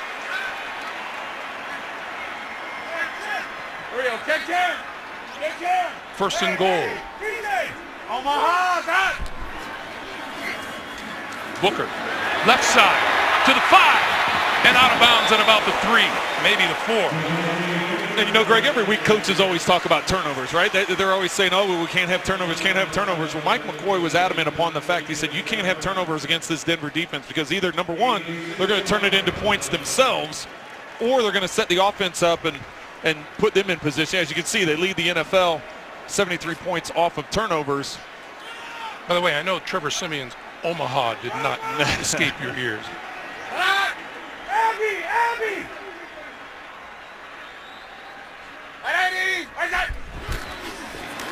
Booker turning the corner to the end zone for the touchdown.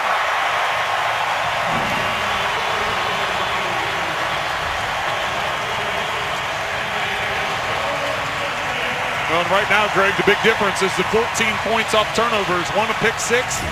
The second interception set up this scoring run by Devontae Booker. The rookie got his first rushing touchdown last week against Houston. This is his second.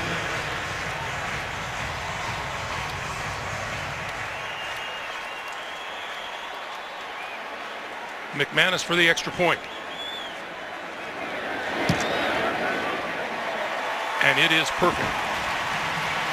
12:45 to play in the 3rd. Philip Rivers pass picked off by Darian Stewart. And Devontae Booker eventually turns it into 6. Darian Stewart is the Broncos defender, picked off the pass, resulting in the Broncos scoring and grabbing the lead by a score of 17-7. And this will not be returned, flying through the end zone. And so San Diego will start once again on the 25-yard line. What is it, Trent, that Philip Rivers has not been able to do that he usually does? Well, they've been able, he's the highest rated passer in the National Football League on play action pass. They haven't been able to get much of a run game going. Right now, Phillip Rivers is 11 of 25 completions, so that pressure closing in around him, they've done a nice job with the coverage, whether it be mixing it up, the zone and the man. They haven't, other than that first drive, they haven't been able to get into much of a rhythm. 3 tight ends on the field along with Melvin Gordon in the backfield. And Rivers. Sideline. That wasn't open. Antonio Gates was surrounded by 3 defenders.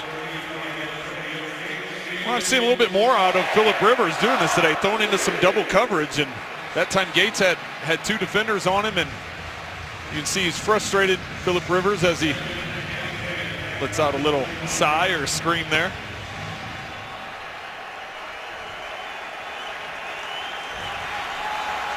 Second and 10. Rivers 0 for his last 6 throwing the ball.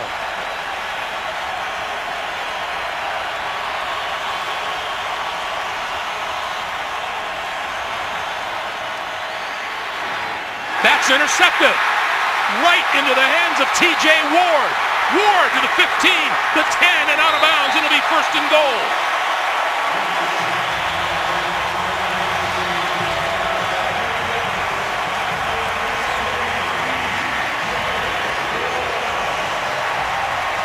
Phillip Rivers trying to get the ball to Griff Whalen, just not on the same page. Whalen's going to be lined up here. He's just going up. He actually goes in. He just has a sit route out here, and this is more of a clear out. But you're going to see he's trying to get the ball quickly to Whalen. Whalen turns inside. Rivers throws it to the outside, right into the chest between the numbers of T.J. Ward, who returns it down inside the 10. So Denver looking to capitalize again on a turnover. From the 7. Going nowhere. Booker wrapped up by Jatavis Brown. Yeah, Whalen actually made a turn that made it clear and easy for T.J. Ward. You can see his eyes going right at Whalen. Whalen curls inside. You could catch it on the top corner of the replay. As soon as he let go of the ball, Rivers threw both arms up in the air like, where are you going? And so he anticipated him hooking up, and Whalen hooked it in. Rivers picked twice in his last 3 passes, and he has a season-high 3 interceptions. Near side, that's complete. Booker lost the ball. Covered by Jatavis Brown, and the Chargers stave off another touchdown.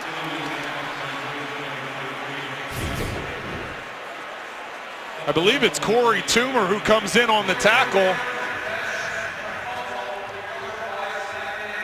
Not only does Toomer knock the ball out, but he knocks it back towards the field of play. You know, Booker looked like he was preparing to stretch for the goal line. He was putting it in both hands. He was going to dive for the pylon. Instead of keeping it tucked away, he was switching. You're right, Greg. He was trying to put it in both hands and was going to extend and dive for that pylon.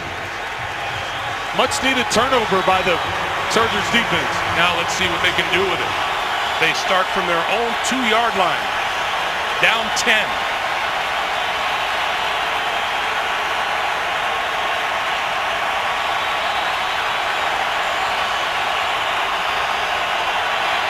Gordon. Room on the right side, out across the 10, and more for a first down.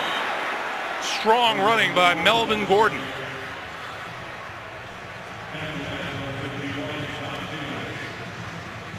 Bad spell for number 17 for a couple of minutes. Those last 7, especially those last 3, but you get a running game cranked up like that, you're able to knock out a 12-yard run to get some separation from your own goal line. That'll help out Phillip Rivers more than anything. So a quick first down out to the 14.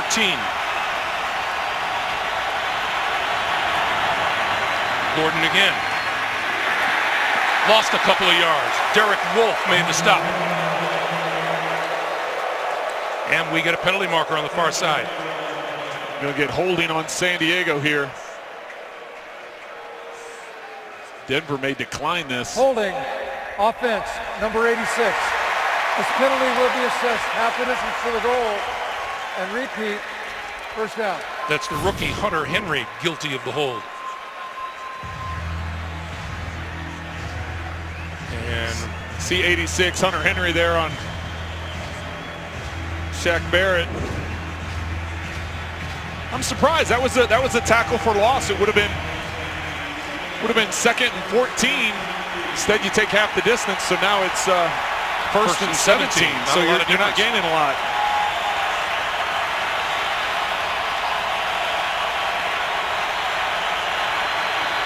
Gordon again. Taking tacklers with him out across the 10 to the 11-yard line. Oh, now it's back to 2nd and 14, 2nd and 13, so it's back to where it was. Or where it would have been, I said. Are you surprised at how lanky a kid Melvin Gordon is?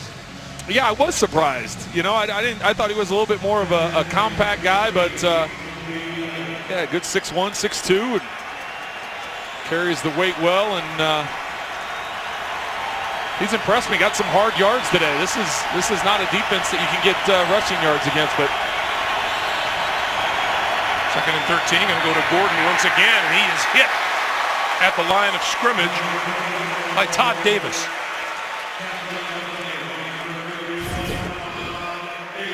Davis is going to come from the inside, just shoots the gap. Complete miss by Derek Watt.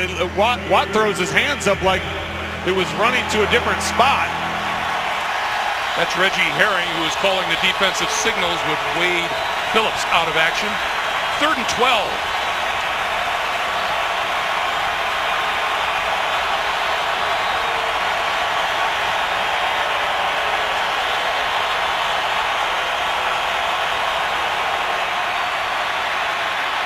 Rivers throwing, that's complete across the 25 to Dontrell Inman. And that snaps a stretch of 7 straight passes that he had failed to complete, which included 2 interceptions. Inman just running a curl route, getting up past the sticks. And Rivers is being looked at. Oh no, I'm sorry, it's not Rivers. King Dunlap. King Dunlap, the 9-year veteran left tackle.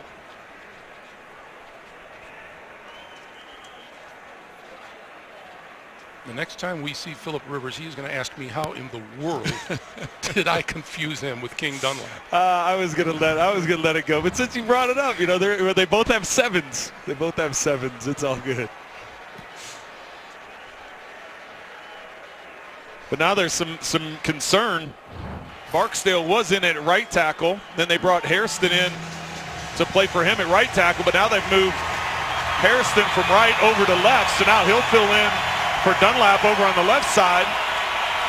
And Barksdale's back in at the right tackle, so some more shuffling for the Chargers. Up front, yeah. First down.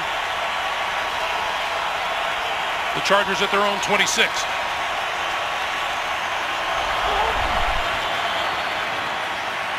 Rivers throwing deep, far sideline.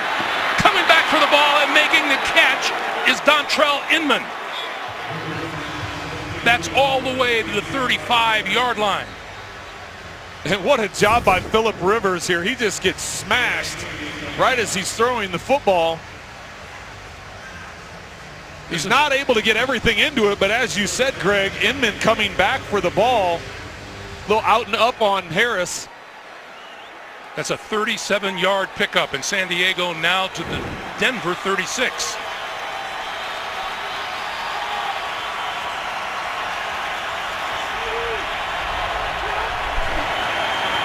Gordon picks his way through a hole on the right side for a couple to the 32.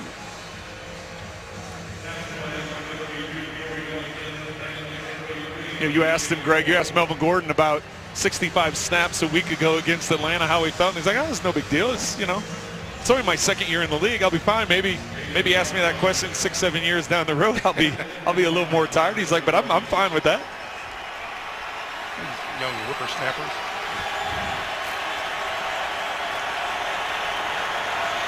See the passing yardage for Philip Rivers. Gordon again. And boy, he fights for yardage, doesn't he?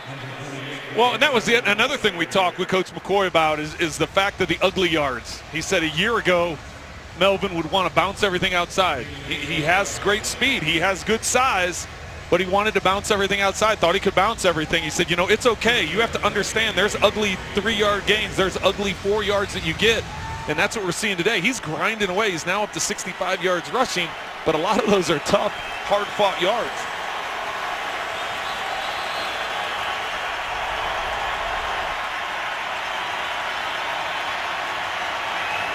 Another set of downs for Rivers, another give to Gordon. And this time Gordon will make it to about the 23. You can be the first to know your team's news with the CBS Sports app. Get instant updates, expert analysis, highlights, and more. Download the CBS Sports app today.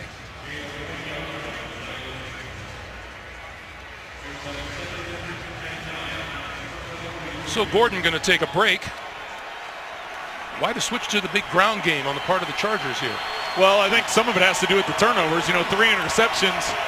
Make it a little gun shy? Right. Well, and it's getting back to some of, you get the run game going, then you can get the play action pass going and take some of that pressure off your offensive line as well. Got rid of it. Had pressure coming from his right side in the person of Von Miller. Yeah, Vaughn sees that bootleg quite a bit. So he wasn't falling for it at all. 3rd and 9.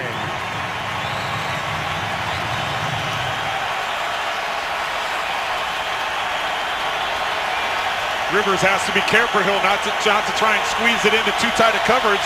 He's tried that a couple times, getting into double teams, and it's cost him. You get a field goal here, it's a 1-possession game. Rivers over the middle, got his man, 15-yard line.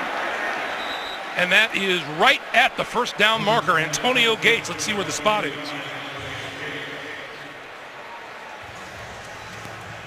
When you need that tough 3rd down, go to Old Reliable. The combination between Ian Rivers and Gates. Once again, Phillip Rivers just taking a shot as he's throwing it. Gets Von Miller's helmet right in his stomach as he's throwing. I don't care if you have rib pads on or not, that's going to take your breath away. And not in a good way. He's going to roll over and crawl away a little bit. In fact, he's still bent over. Now up walking a bit. Meanwhile, we're going to get a measurement. I think if anything, Greg, he's just trying to catch his breath. Yeah.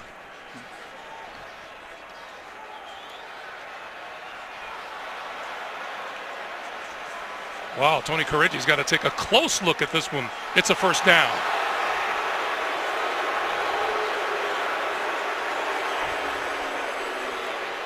Well, the fans kind of reacted to Phillip Rivers embellishing that first down. But here's the shot that he took.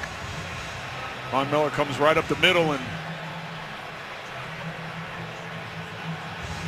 see Winston on his face, and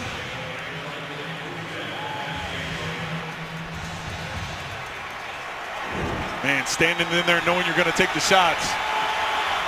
He's a guy who's played hurt a lot in his career and played well. 11th play of this drive that began back at their own 2-yard line. The give is to Gordon. Not much, not at all, to be 2nd and 10. Well, and that play looked ugly from the beginning. They couldn't get lined up. The play clock was running down. It was under 5 seconds. Phillip Rivers was motioning to everybody to get lined up because he knew he had to get the ball snapped. This point of the 3rd quarter, you don't want to waste the timeout. That could be very valuable later in the game. So good job by him getting the ball snapped. They just weren't really set, and Denver took advantage of it.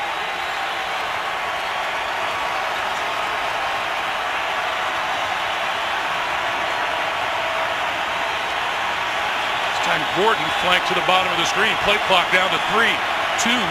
Got the snap off. Rivers knocked down at the 10-yard line. Intended for Gates. Broken up by Todd Davis.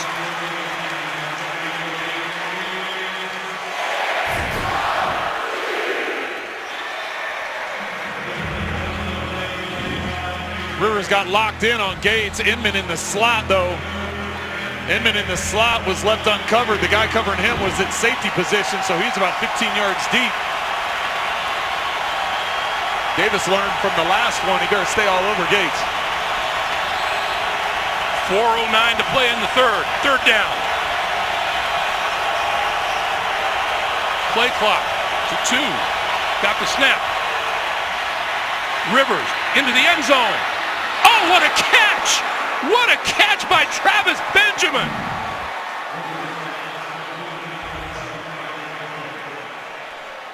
All I could do is sit here and laugh. I don't know how he stuck his left arm up. He stuck his left arm up and just made contact with the ball, just trying to knock it down. Or his right arm, and he was able to tip it back to himself. Phillip Rivers' eyes. Benjamin's third touchdown catch of the season, and it is a beauty. Oh, tipped on its way to him. Now there is a Bronco down in the end zone. That's an incredible catch. Like I said, I think he was just sticking up his right arm to try and knock it just to get a tip, and he ended up tipping it back towards himself. Bounced off his shoulder pad, and he was able to secure it. Looks like the Bronco player is dealing with a cramp down there, the way they're flexing his calf. Be Lorenzo Doss, number 37. Watch how he twists his body back. He's looking over his right shoulder, yet he turns all the way around, gets his right hand on it, flips it back into his own shoulder pads, and is able to secure it. Doss is up. We have had enough tip passes here today. Yeah. How about that? Points off turnovers, except those points off turnovers were 98 yards. Points off turnovers, so. That touchdown pass caps a 98-yard drive. 13 plays. Took up almost 8 minutes on the clock. Well, and this could have gotten real ugly if you think about it. They gone in and scored. Denver could have gone in and scored, made it 24-7 instead with the fumble that was forced at the 2. Chargers turn around, drive down, and about to make this thing a 3-point game. Josh Lambo for the extra point. Got it blocked.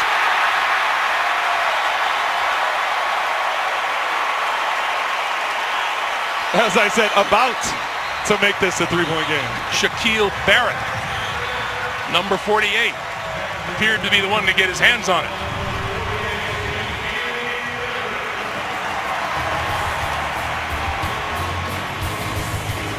(17-13), Denver. The NFL on CBS is sponsored by Southwest. Yes to low fares with nothing to hide. That's transparency. McDonald's. I'm loving it. And by the all-new Chrysler Pacifica, imported from Detroit.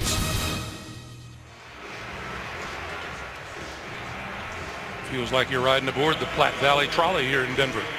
4:02 to play in the third quarter.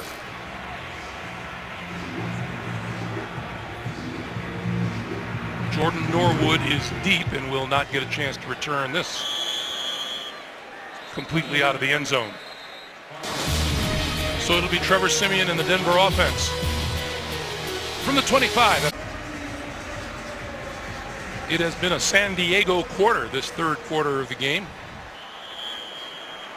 They have 112 total yards to Denver's 15. And Trevor Siemian back to work. Straight drop, throwing, and that is across the 30, close to the 35. Caught by Emmanuel Sanders.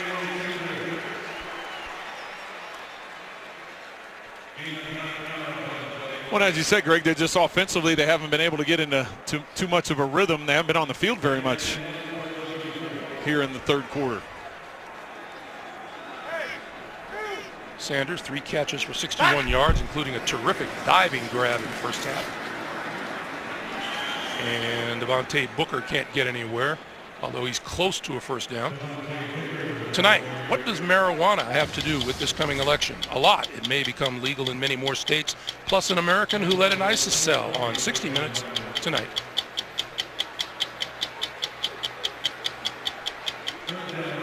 Short yardage for Siemian and the Broncos.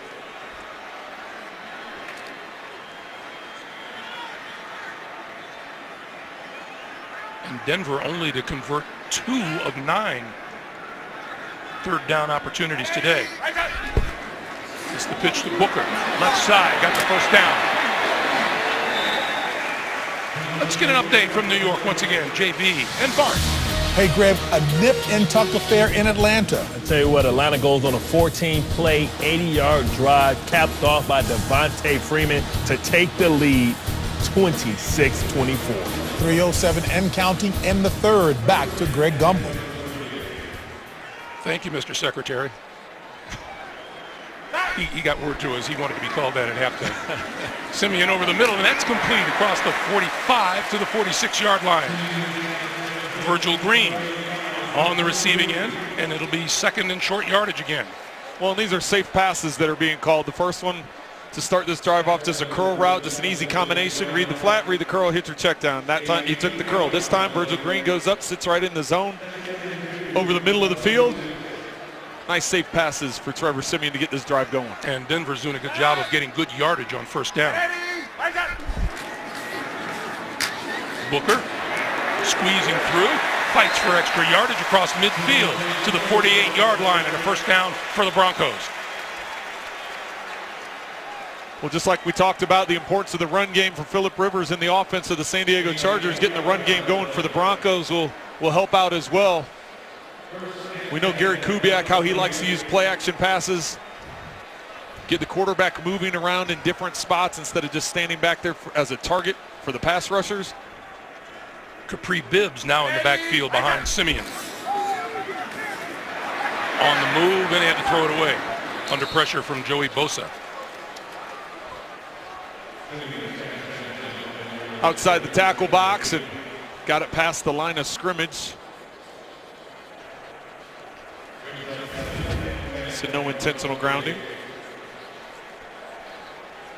Trent, that running game for Denver just hasn't been there. It racked up 190 yards on the ground against Houston last week, just 35 rushing yards today.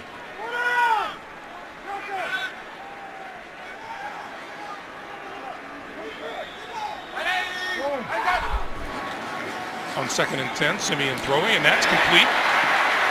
And good for a first down to Virgil Green. Unstoppable until he got past the first down marker to the 35. Another safe throw. Virgil Green coming in motion, just goes up 5 yards. It's just the tight end option route. Go in, go out, hook it up. He's got leverage on the inside coming from Brown. He breaks it to the outside. He and Simeon on the same page with the accurate throw and gets the yards after carry, getting in the first down.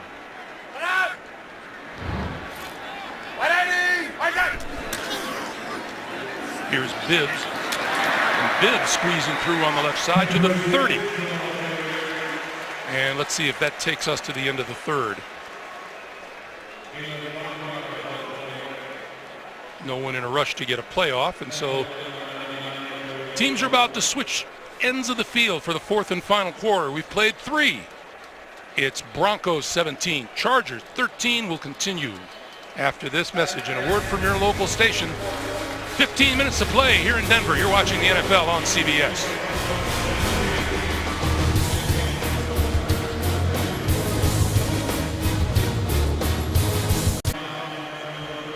Along with our producer, Jim Rickoff, our director, Suzanne Smith, Greg Gumbel, Trent Green, Jamie Erdahl, and the rest of our crew here in Denver as we start the fourth.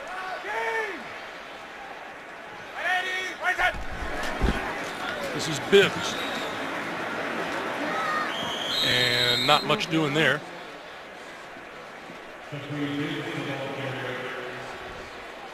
Brandon Mebane making the stop, and if you believe in numbers thus far, that doesn't bode well for San Diego, does it, Trent? No, that looks ugly. Second worst in the NFL and minus 33. And of course, Denver, as you can see there, best in the NFL at plus 63. But this hasn't been a typical game for either of these teams so far. It really hasn't. When you look at how the game started with the drives, after that the defenses kind of took over, and then the turnover game kicked in. Like Joey Bosa jumped.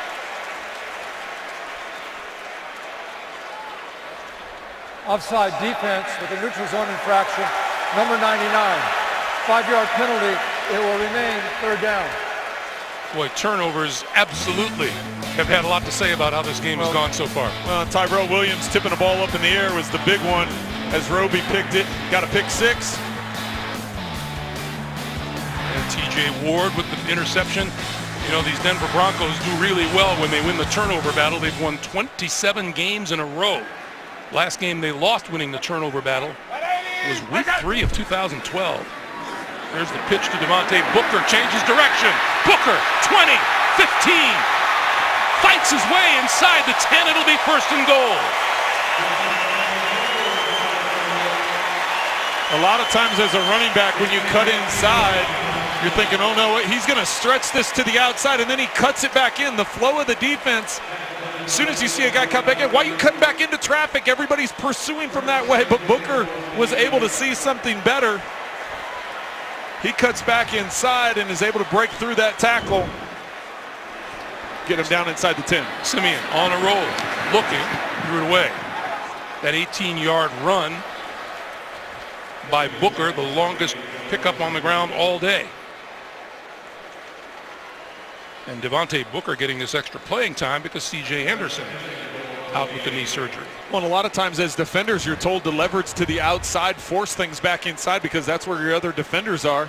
As we look at the running back comparison for the two teams.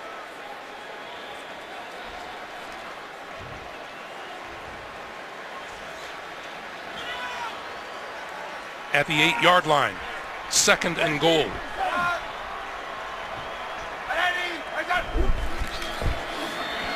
Quick slant, Sanders to the 1.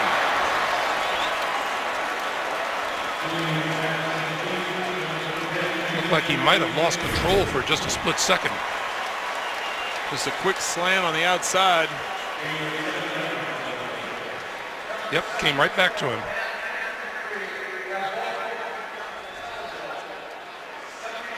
You almost could have got Virgil Green for blocking before that ball was thrown.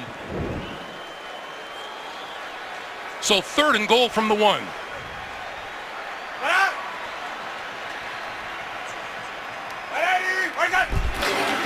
Give it to the first back through, and that's Juwan Thompson. And touchdown.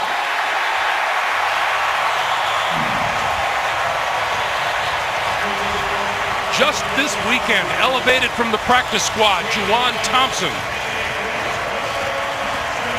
gets the touchdown. And we have a Charger down at the goal line.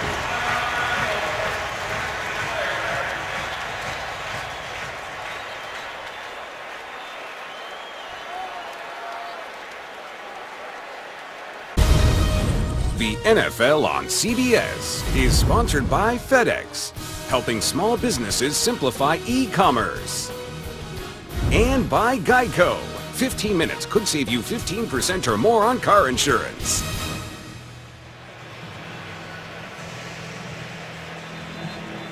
Welcome back to Denver. Jatavis Brown was the injured Charger, the fine rookie linebacker out of Akron. He's being looked at on the sideline. Meanwhile, the extra point attempt upcoming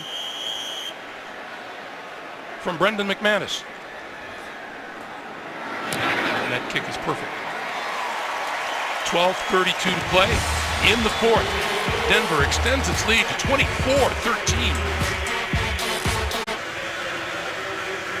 Welcome back to Denver. They continue to look at Jatavis Brown on the sideline, but he doesn't look like he's getting back into action anytime soon.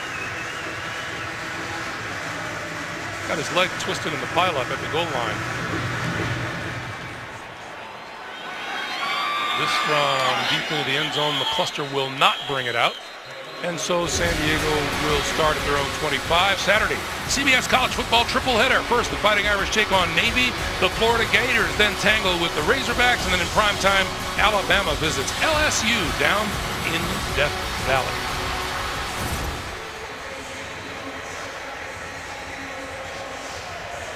Well, the Chargers have to put together that 98-yard drive.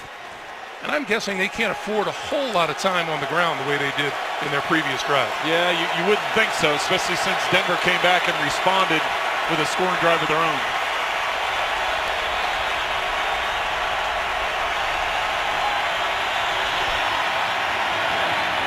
go back to the ground game on first down, but that gets them nothing. I want to remind you, coming up after the game, time permitting, the Subway post-game show. JB and the guys will have NFL scores and highlights all coming up on the Subway post-game show.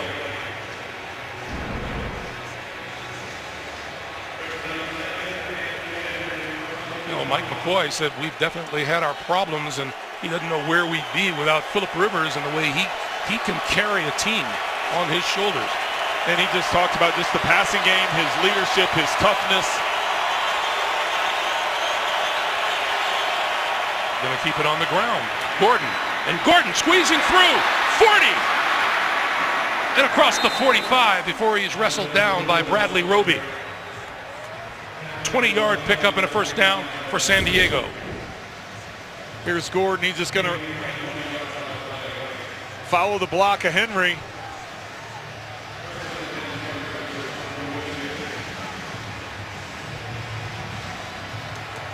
See the hard yards he's getting. Gordon takes a break. Farrow into the backfield. First down. And again on the ground. You know, if you keep ripping off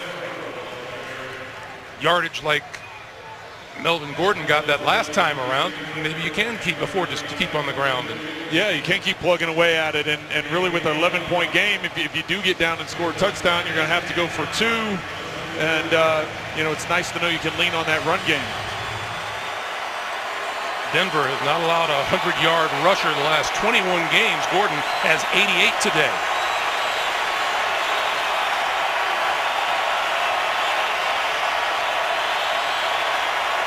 Second and 9. Rivers throwing it outside and threw it low. Travis Benjamin couldn't come up with it. It'll be 3rd and 9. Trent, is it possible the Chargers have lost some faith in the passing game?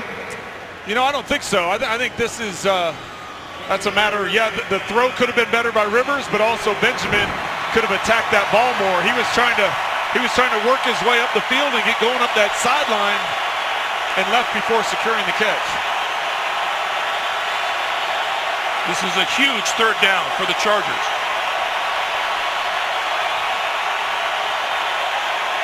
Play clock down to 3, down to 2. They get the snap off.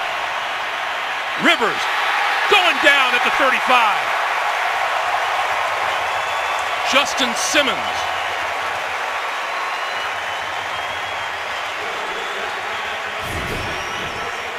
Watch here. This is where he comes from. He comes all the way from the backfield and he comes in late. So that's why he's not picked up initially. They don't see him coming. He comes up. Rivers isn't able to make that first throw. He has to slide to his right. By that time, Simmons is there to bring him down. Floated right into him.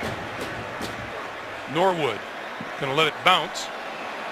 And it rolls inside the 10, inside the 5. And this is going to work out pretty well for the Chargers for the moment.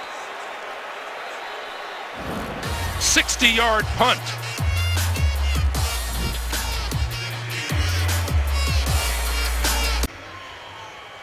.9:43 to play in regulation. Regulation being a key word on this day in the NFL.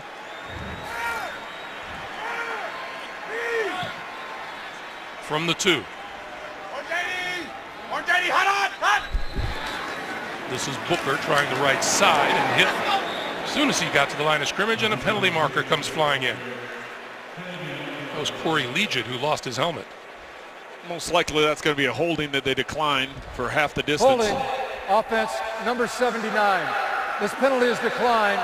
The result of the play is 2nd down. Good call, Trent. Let's go down to Jamie. Greg, we saw linebacker Jatavis Brown go down at the end of that last series. Sounds like he has a knee injury, left knee, questionable to return.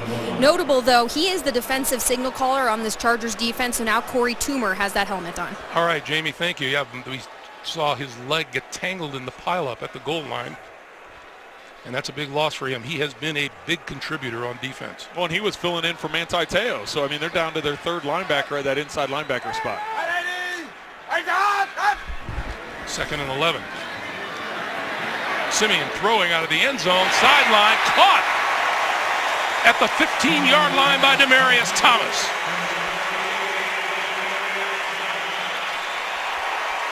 Well, Casey Hayward is in coverage.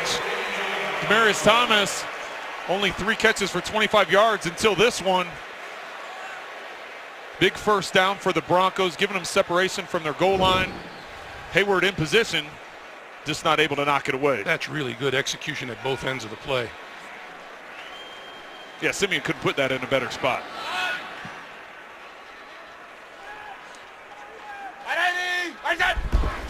They'll go back to Booker, take some time off the clock, but there is not much there.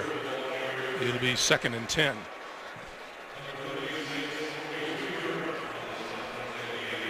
Well, and right now, time is the biggest thing for the Chargers.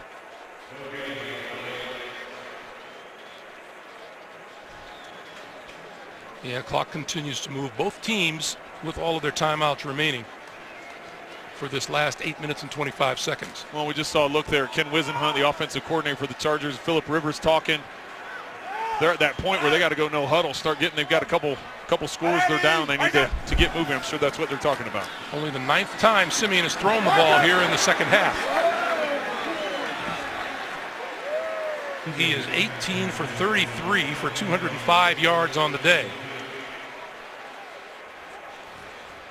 But the big number, no interceptions. He did have the fumble on the sack earlier.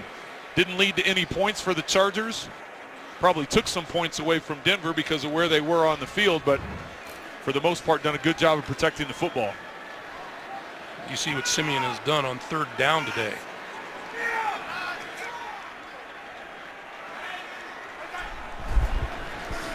Time, throwing it, tipped, intercepted, picked off by the Chargers to the end zone. Casey Hayward, touchdown.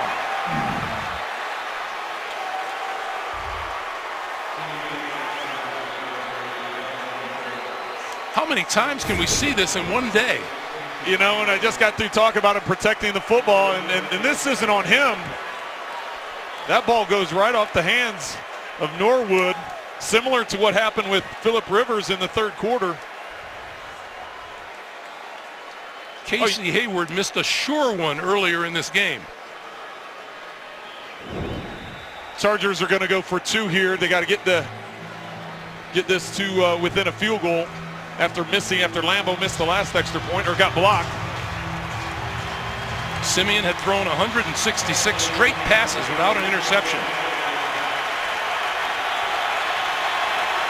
So now they go for 2. And looking for a 3-point game. Phillip Rivers' favorite target right here, Antonio Gates up top. Rivers looking that way, throws. Penalty marker is down as Gordon makes the catch. Well, they're going to get Antonio Gates for a pick. Denver knows that's where he's going to look. Gates comes in, and it just depends on, did he square up and make it a block, or did he act like he was trying to catch the ball? Offensive pass interference. Offense number 85. 10-yard penalty and replay the try. Let's see now, as a receiver, you've got to come in. You got to make more of an effort like you're going to be a receiver. I know he didn't put his hands up in a blocking motion. He just turned and stood. Yeah. I'm not sure I agree with that. Yeah, but he didn't look back at Rivers like he was trying to catch the ball. If he goes up in walls and looks back at Rivers and puts his hands up like he's looking for the ball, then he'll get away with it. He went up and put his hands down like he was setting a screen in basketball.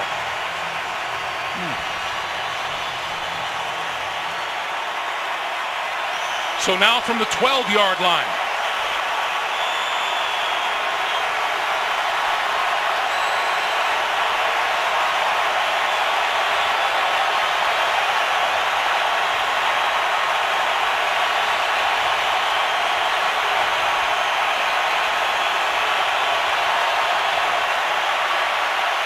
Rivers had it batted into his face by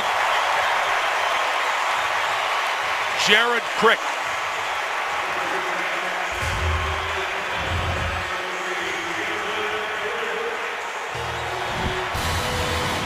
They come up short on the extra point try. It's a 5-point game.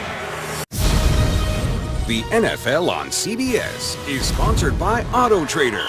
Find your perfect new, used, or certified car on Auto Trader. The Home Depot. More saving, more doing. And by Pizza Hut. No one out-pizzas the Hut. Well, that was at the home last night of the very best tape editor in the world, our Mookie Murray, and her husband Tony, and that's our producer, Jim Rickoff, who is going to be celebrating birthday number 55 on Tuesday and making us all very embarrassed to be associated with him at the moment. It was a lot of fun, a lot of fun. Jordan Norwood will let that kick sail through the end zone, and so we'll start at the 25-yard line. Those of you expecting to see 60 minutes, you're watching the NFL on CBS in our game between the Chargers and the Denver Broncos, along with Trent Green and Jamie Erdahl, Greg Gumbel, here at Sports Authority Field in Mile High, where the Broncos lead at 24-19. 60 minutes will be seen in its entirety immediately following this game, except on the West Coast, where it'll be seen at its regularly scheduled time.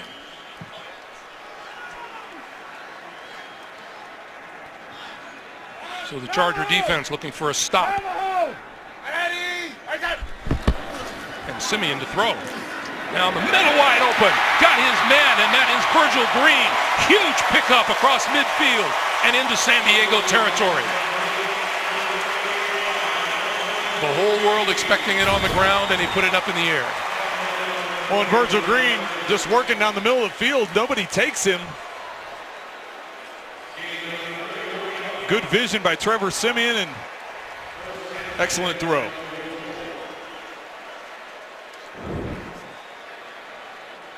So the line of scrimmage now, the San Diego 44. And a change in field position. Simeon to throw again. With time, gonna go deep down the near sideline. That is caught by Demaryius Thomas.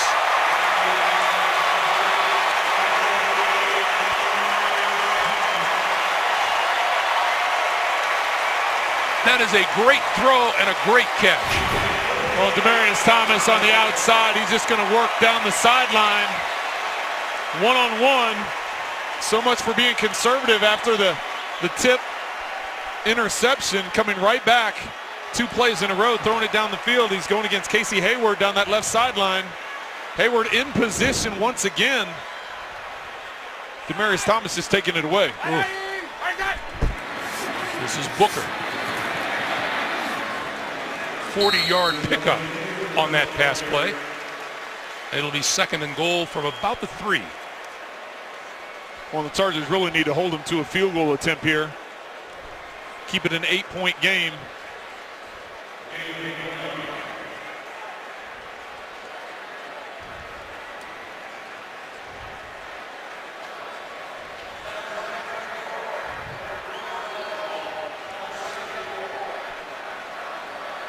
I don't know if it took the sudden passing game took the Chargers defense by surprise. Devontae Booker, the deep back. Booker with the handoff. And Joey Bosa wrapped him up at the line of scrimmage. Well, and I'm sure the Chargers were thinking the same thing we were thinking up here, that they were going to go man-to-man. They were going to stack that, that Denver was going to try and run the ball, use up some clock, get some first downs. So they went man-to-man and put a bunch of guys in the box to do that. And when you create those one-on-ones down the field, Denver and Trevor Simeon were able to take advantage of it. Big 3rd down here. Yeah, 3rd and goal. As we come up on 5.5 to play here in the 4th. Simeon looking left, throws left, nothing there. And that will bring the field goal unit on, headed up by Brandon McManus. So good job by the Charger defense. Well, and watch the coverage here. This is just going to be a sit-down route, and then you got to work in the back line here. Underneath, there's nowhere. This is where the vision of Trevor Simeon, everything is coming out to his left. There's nobody open. There's nobody open. Great coverage by the San Diego Chargers. Smart decision by Trevor Simeon not to force it. Set up this field goal attempt. This is a 22-yarder, and it is good. 5:20 to play in the 4th. 27 19 Broncos. Phillip Rivers anxious to get his hands on the football. 5:19 to play here in the fourth. And the line drive kick will go through the end zone for the touchback, and we go down to Jamie. Greg, thank you. For those of us joining us in the second half, we wanted to make sure you stay updated on Broncos defensive coordinator Wade Phillips. He was hit on the sideline with about 9 minutes to play in the second quarter of the first half. He was ambulanced to a local hospital where he underwent routine tests. The Broncos have told us he's alert, moving all extremities, and all of those tests have come back as normal, contrary to some reports that they are seeing on social media that Phillips broke his leg. The Broncos tell us those are not true. All right, Jamie, and there is Reggie Herring, who has taken over the duties of the defensive coordinator. It'd be nice. Wade is sitting up in a hospital bed watching the rest of this game along with us. We wish you well, Coach.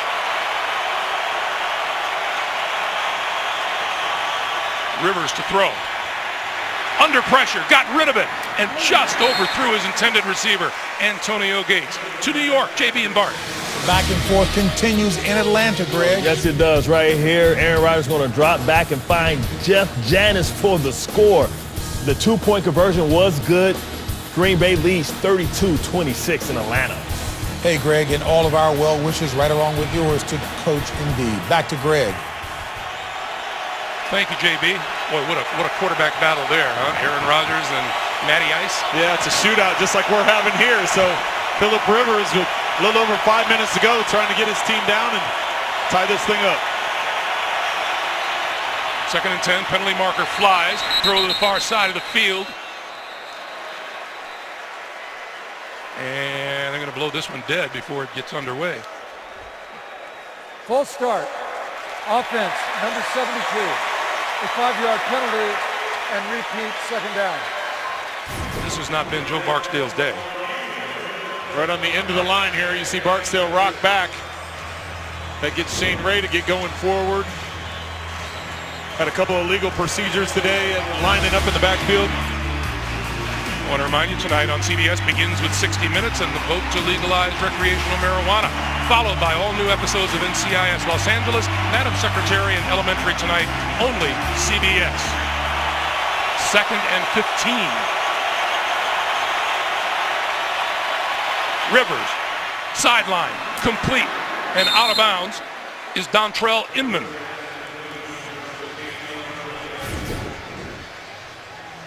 Inman on the outside. Harris working that slot I thought was going to buzz underneath this comeback route to the outside, but Rivers with an excellent throw to the boundary. I'll tell you what, Phillip Rivers, I know he's been in the league 13 years and he's got all kinds of numbers and stats and he's done tremendous in his career, but the beating that he's taken today, and he just keeps standing in there and firing away, nothing short of impressive. That's part of his resume, how well he plays when he's hurt. They needed 15, they got 16. It's another first down. Rivers throwing outside. That's complete. This will be good for yardage. Melvin Gordon finally pushed out of bounds on the far side of the field.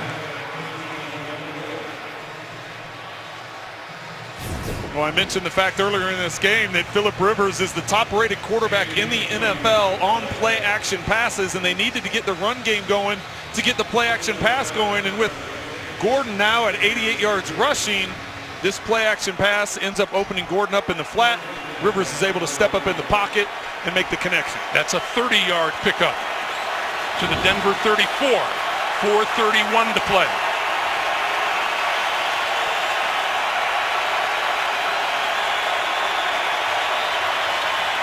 Gordon squeezing through, left side. Pushed out of bounds short of the 15-yard line by Chris Harris.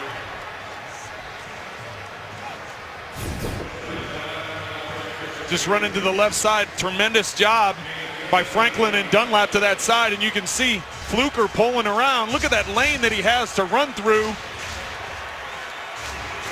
Gordon now over 100 yards rushing. Yep, the first 100-yard rusher against the Denver defense in the last 21 games. Gordon takes a breather.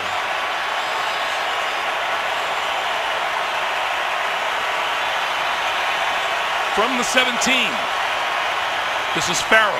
Farrell with an opening up the middle to the 12. 4:15 and counting.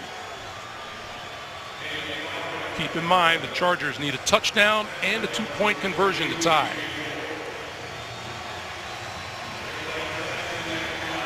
You want to take this crowd out of it. They all of a sudden got quiet. The Broncos need the fans to get into it, make it harder on Phillip Rivers.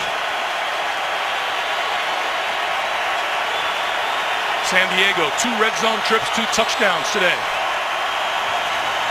Gordon picking his way just inside the 10 to the 9.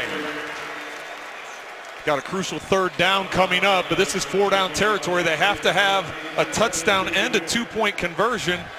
The last touchdown they scored, they went for 2 and didn't get it because earlier in the game, Josh Lambo had an extra point block, and he also had a 45-yard field goal that was missed towards the end of the first half. So Denver has to keep San Diego not only out of the end zone, but then San Diego has to attempt a 2-point to tie this thing up. Hunter Henry, the rookie tight end at the bottom of your screen, and Antonio Gates now shifting position. There's that one-on-one you were just talking about down there. Throwing. This is for Henry, and he's got it down to the 2.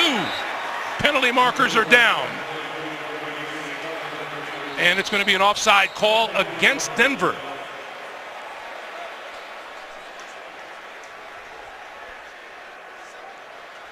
Offside, defense number 94 in the neutral zone at the snap.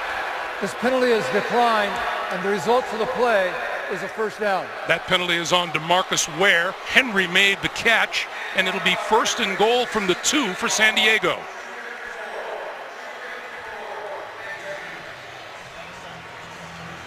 Once you get isolated, Phillip Rivers talked to us about how much he likes Hunter Henry and the size, athleticism, had the matchup.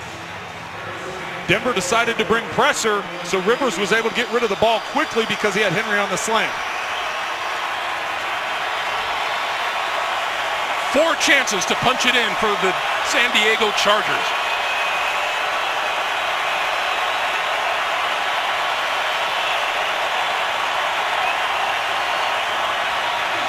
Rivers going to loft it and throw it away.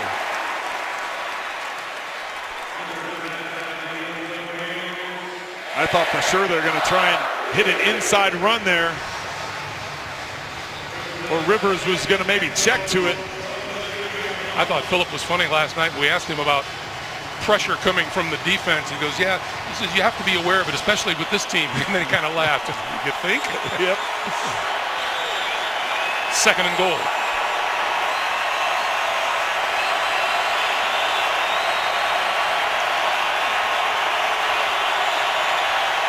Play clock down to 4. Rivers on the move, and has to throw it away. DeMarcus Ware chasing him out of bounds. It'll be 3rd and goal. Well, and I would have liked to have seen him run the ball at one of those 2 downs. They've got plenty of time here. The way they've been running the ball, the way that Melvin Gordon's been running the ball. I know Denver's great against the run, but now they have no chance, or now they have no choice. They need to throw the ball here.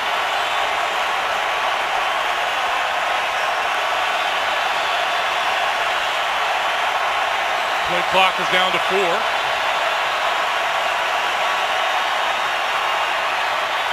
Going to throw it to the other side. It is incomplete. Antonio Gates, the intended receiver. It'll be 4th and goal, covered by Will Parks, the rookie from Arizona. You have Gates all the way on the inside, just running the corner route. Just a little bit too far. Basically, the Chargers have 2 plays in a row they've got to get from the 2-yard line. If they make this, they've got to turn around right on the 2-yard line again and go for a 2-point conversion. So the first things first, they have to score here. Play clock is running down in a hurry.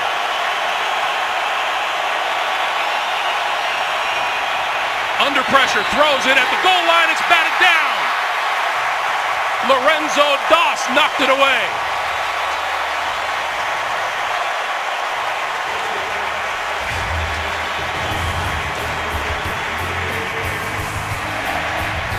Denver with a chance to seal it.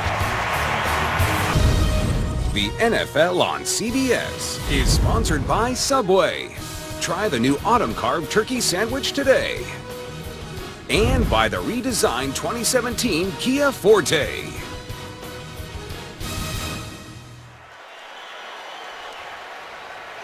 Welcome back to Denver. 27-19, Broncos in the lead. This is far from a done deal, Trent. Yeah, they have all 3 timeouts left due to the San Diego Chargers and the 2-minute warning, so they need to prevent them from getting a first down. Booker might have even lost a yard on the play. Where we got a very, very nice note from the Denver PR people who said Wade Phillips is anxious to get out of the hospital. He's antsy. That's great news. Week 8 continues with Sunday Night Football on NBC and Monday Night Football on ESPN. And then Week 9 kicks off with Thursday Night Football on NFL Network. Yeah, if Wade is feeling as good as it sounds, I'm sure he's got this game on in his room, and he's pretty cranked up. So we're happy to hear you're doing okay, Coach. Absolutely. Booker did lose a yard on that play, so it's 2nd and 11 as San Diego used the first of its timeouts here in the second half to stop the clock. And now Timeout. Denver uses a timeout. Their first, a 30-second timeout.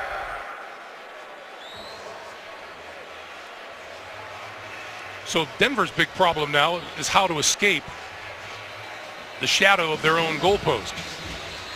And we've seen Trevor Siemian come out throwing when we didn't expect him to. Well, and that's what you have to be thinking here. And really, you have to make it a safe throw. If you're going to do a play action, just get it out to the flat. If it's not there, throw it away. The negative in throwing it here is you're letting San Diego save a timeout. So all of a sudden, if San Diego is able to stop you, you have to punt instead of the 2-minute warning and the timeouts that they've had to use. Now they're all of a sudden going to have one in their pocket. This is 2nd and 11. But San Diego's showing them man-to-man. 8 guys down in there. They give it to Booker once again, and Booker, and we get a penalty marker. Now, if that's in the end zone, that's a safety. But you can see he comes up and he moves the flag out of the end zone. Corey Legit seems to think it's against the Broncos. Holding, offense number 73. This penalty has been declined. The result of the play creates third down. Russell Okung, the left tackle, guilty. So now this is going to be about a 3rd and 10. That's a hold on Joey Bosa right there. Yeah, that looked like it was in the end zone, Greg. It looked like that. I mean, that was right along the goal line. But the call wasn't made there. It was declined to make this third down, but the penalty stopped the clock, so the Chargers saved that timeout. Here is a huge third down play for the Chargers. Well, they did save it. But they will call a timeout. San Diego, they're second.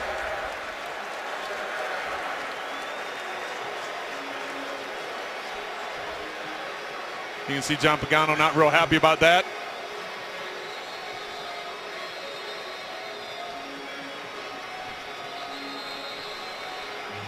So if you're Denver, do you put it in the air here?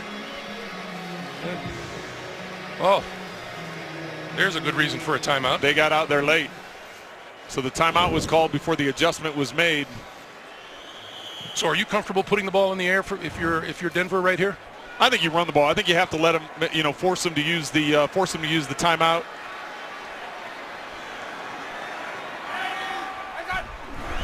He's going to throw it. Sideline, incomplete. So that will bring the punting unit on, and San Diego will get the ball back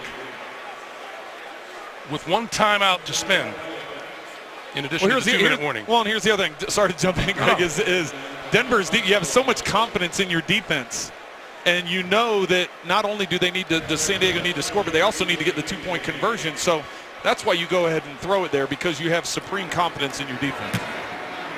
Riley Dixon drives that one out of the end zone all the way back. Picking the ball up inside the 30 is Dexter McCluster, looking for running room and doesn't find it. What a kick by Riley Dixon. That was a 68-yard punt. Well, we're going to go back and look at why San Diego needs to get a touchdown and a two-point conversion. Earlier, right before halftime, a 45-yard field goal goes left by Lambeau, and then Barrett comes through and blocks the extra point. That's 4 points that San Diego could have had. Boy, you talk about flipping the field. Oh, that was a tremendous punt out of your own end zone, and it's short because you're not allowed to, not enough space to take your full distance behind the center, and he just bombed one. So Rivers and the Chargers 67 yards from pay dirt. Timeout and a 2-minute warning left, so you can use the whole field. You don't have to just work the boundaries. You have the whole field at your disposal. Gonna run. Melvin Gordon. And going down low to make the stop was TJ Ward, and we will hit the 2-minute warning. 2 minutes to play in Denver. And San Diego looking for some production. A reminder, tonight on CBS begins with 60 Minutes and the vote to legalize recreational marijuana, followed by all new episodes of NCIS Los Angeles, Madam Secretary, and Elementary. Tonight, only CBS. 2nd and 7 in a noisy stadium.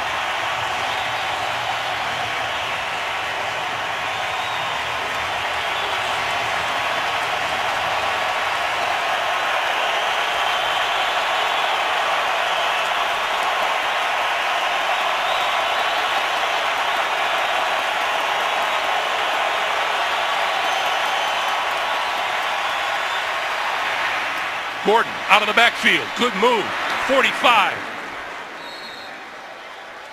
It's a first down. Clock continues to move. 147, 146. Well, when you want to push the ball up the field, but with this amount of time left, you're still okay to hit the checkdowns. You do still have a timeout. Chargers been involved in a lot of close ball games, as you could see from that last stat. Rivers. Incomplete, intended for Gordon. That stops the clock at 1:28.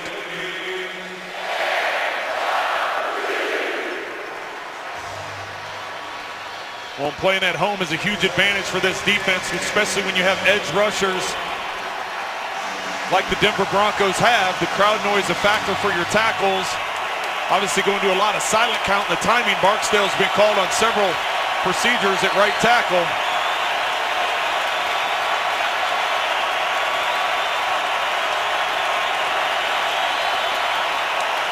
On 2nd and 10, Rivers had it batted down at the line of scrimmage by Jared Crick. He's had a terrific game at defensive end. 3rd and 10. Crick, especially here in the fourth quarter, trying to get that initial push and then jumping up. This is the 2nd or 3rd time just this quarter that he's been able to tip a pass at the line of scrimmage. It is 3rd and 10.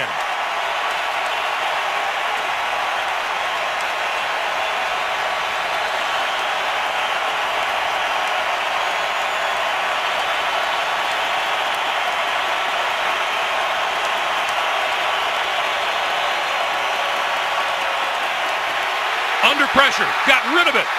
Gordon shakes one tackler, can't shake them all. And they'll call timeout to stop the clock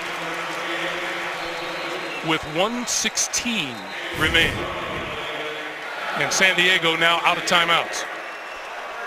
Well, that time it was DeMarcus Ware going up against Barksdale on the, coming off of Phillip Rivers' right side. Ware going low, able to get a hold of the leg of Rivers, and Rivers doing everything he can just to get the ball out of his hands. That was a pretty miraculous throw.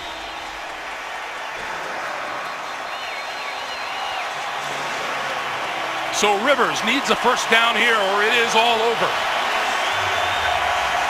Well, they told us Ware was going to be a factor, only get about 20 snaps. He's in on this serious or most important of plays here in the game. Miller on one side, Ware on the other. Rivers needs the Denver 45 for a first down.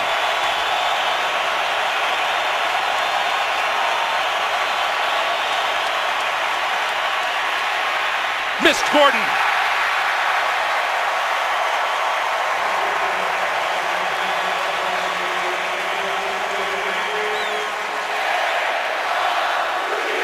Seems only fitting that Rivers has to pick himself up off the turf on that final play for the Chargers offense after being knocked down so many times today.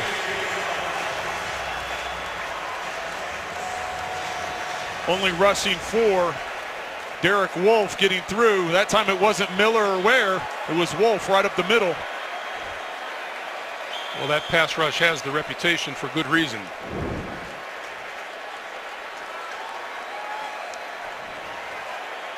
A minute 12 on the clock. Simeon takes the knee.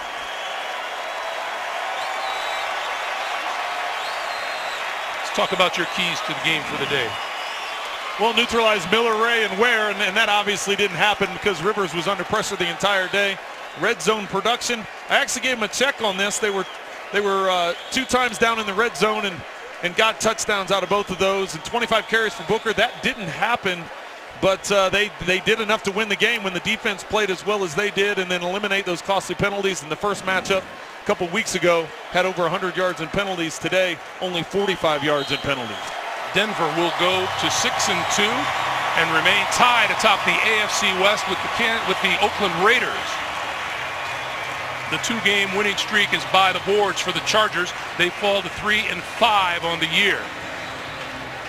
And San Diego, with their struggles on the road, continues 8 straight losses on the road against AFC West opponents. Well, and it was important for Denver when you see that Oakland came back and won that game in overtime. Kansas City pulled out another win, so just to keep pace with the rest of the division. This division's tough top to bottom. Once again, our final score, the Denver Broncos 27 and San Diego 19 tonight on CBS at 60 minutes, followed by NCIS Los Angeles, Madam Secretary, and Elementary. For Trent Green, Jamie Erdahl, for all of us here in Denver, Greg Gumbel saying so long from Sports Authority Field at Mile High. Hope you've enjoyed it. It's been a good one. You've been watching the NFL on CBS.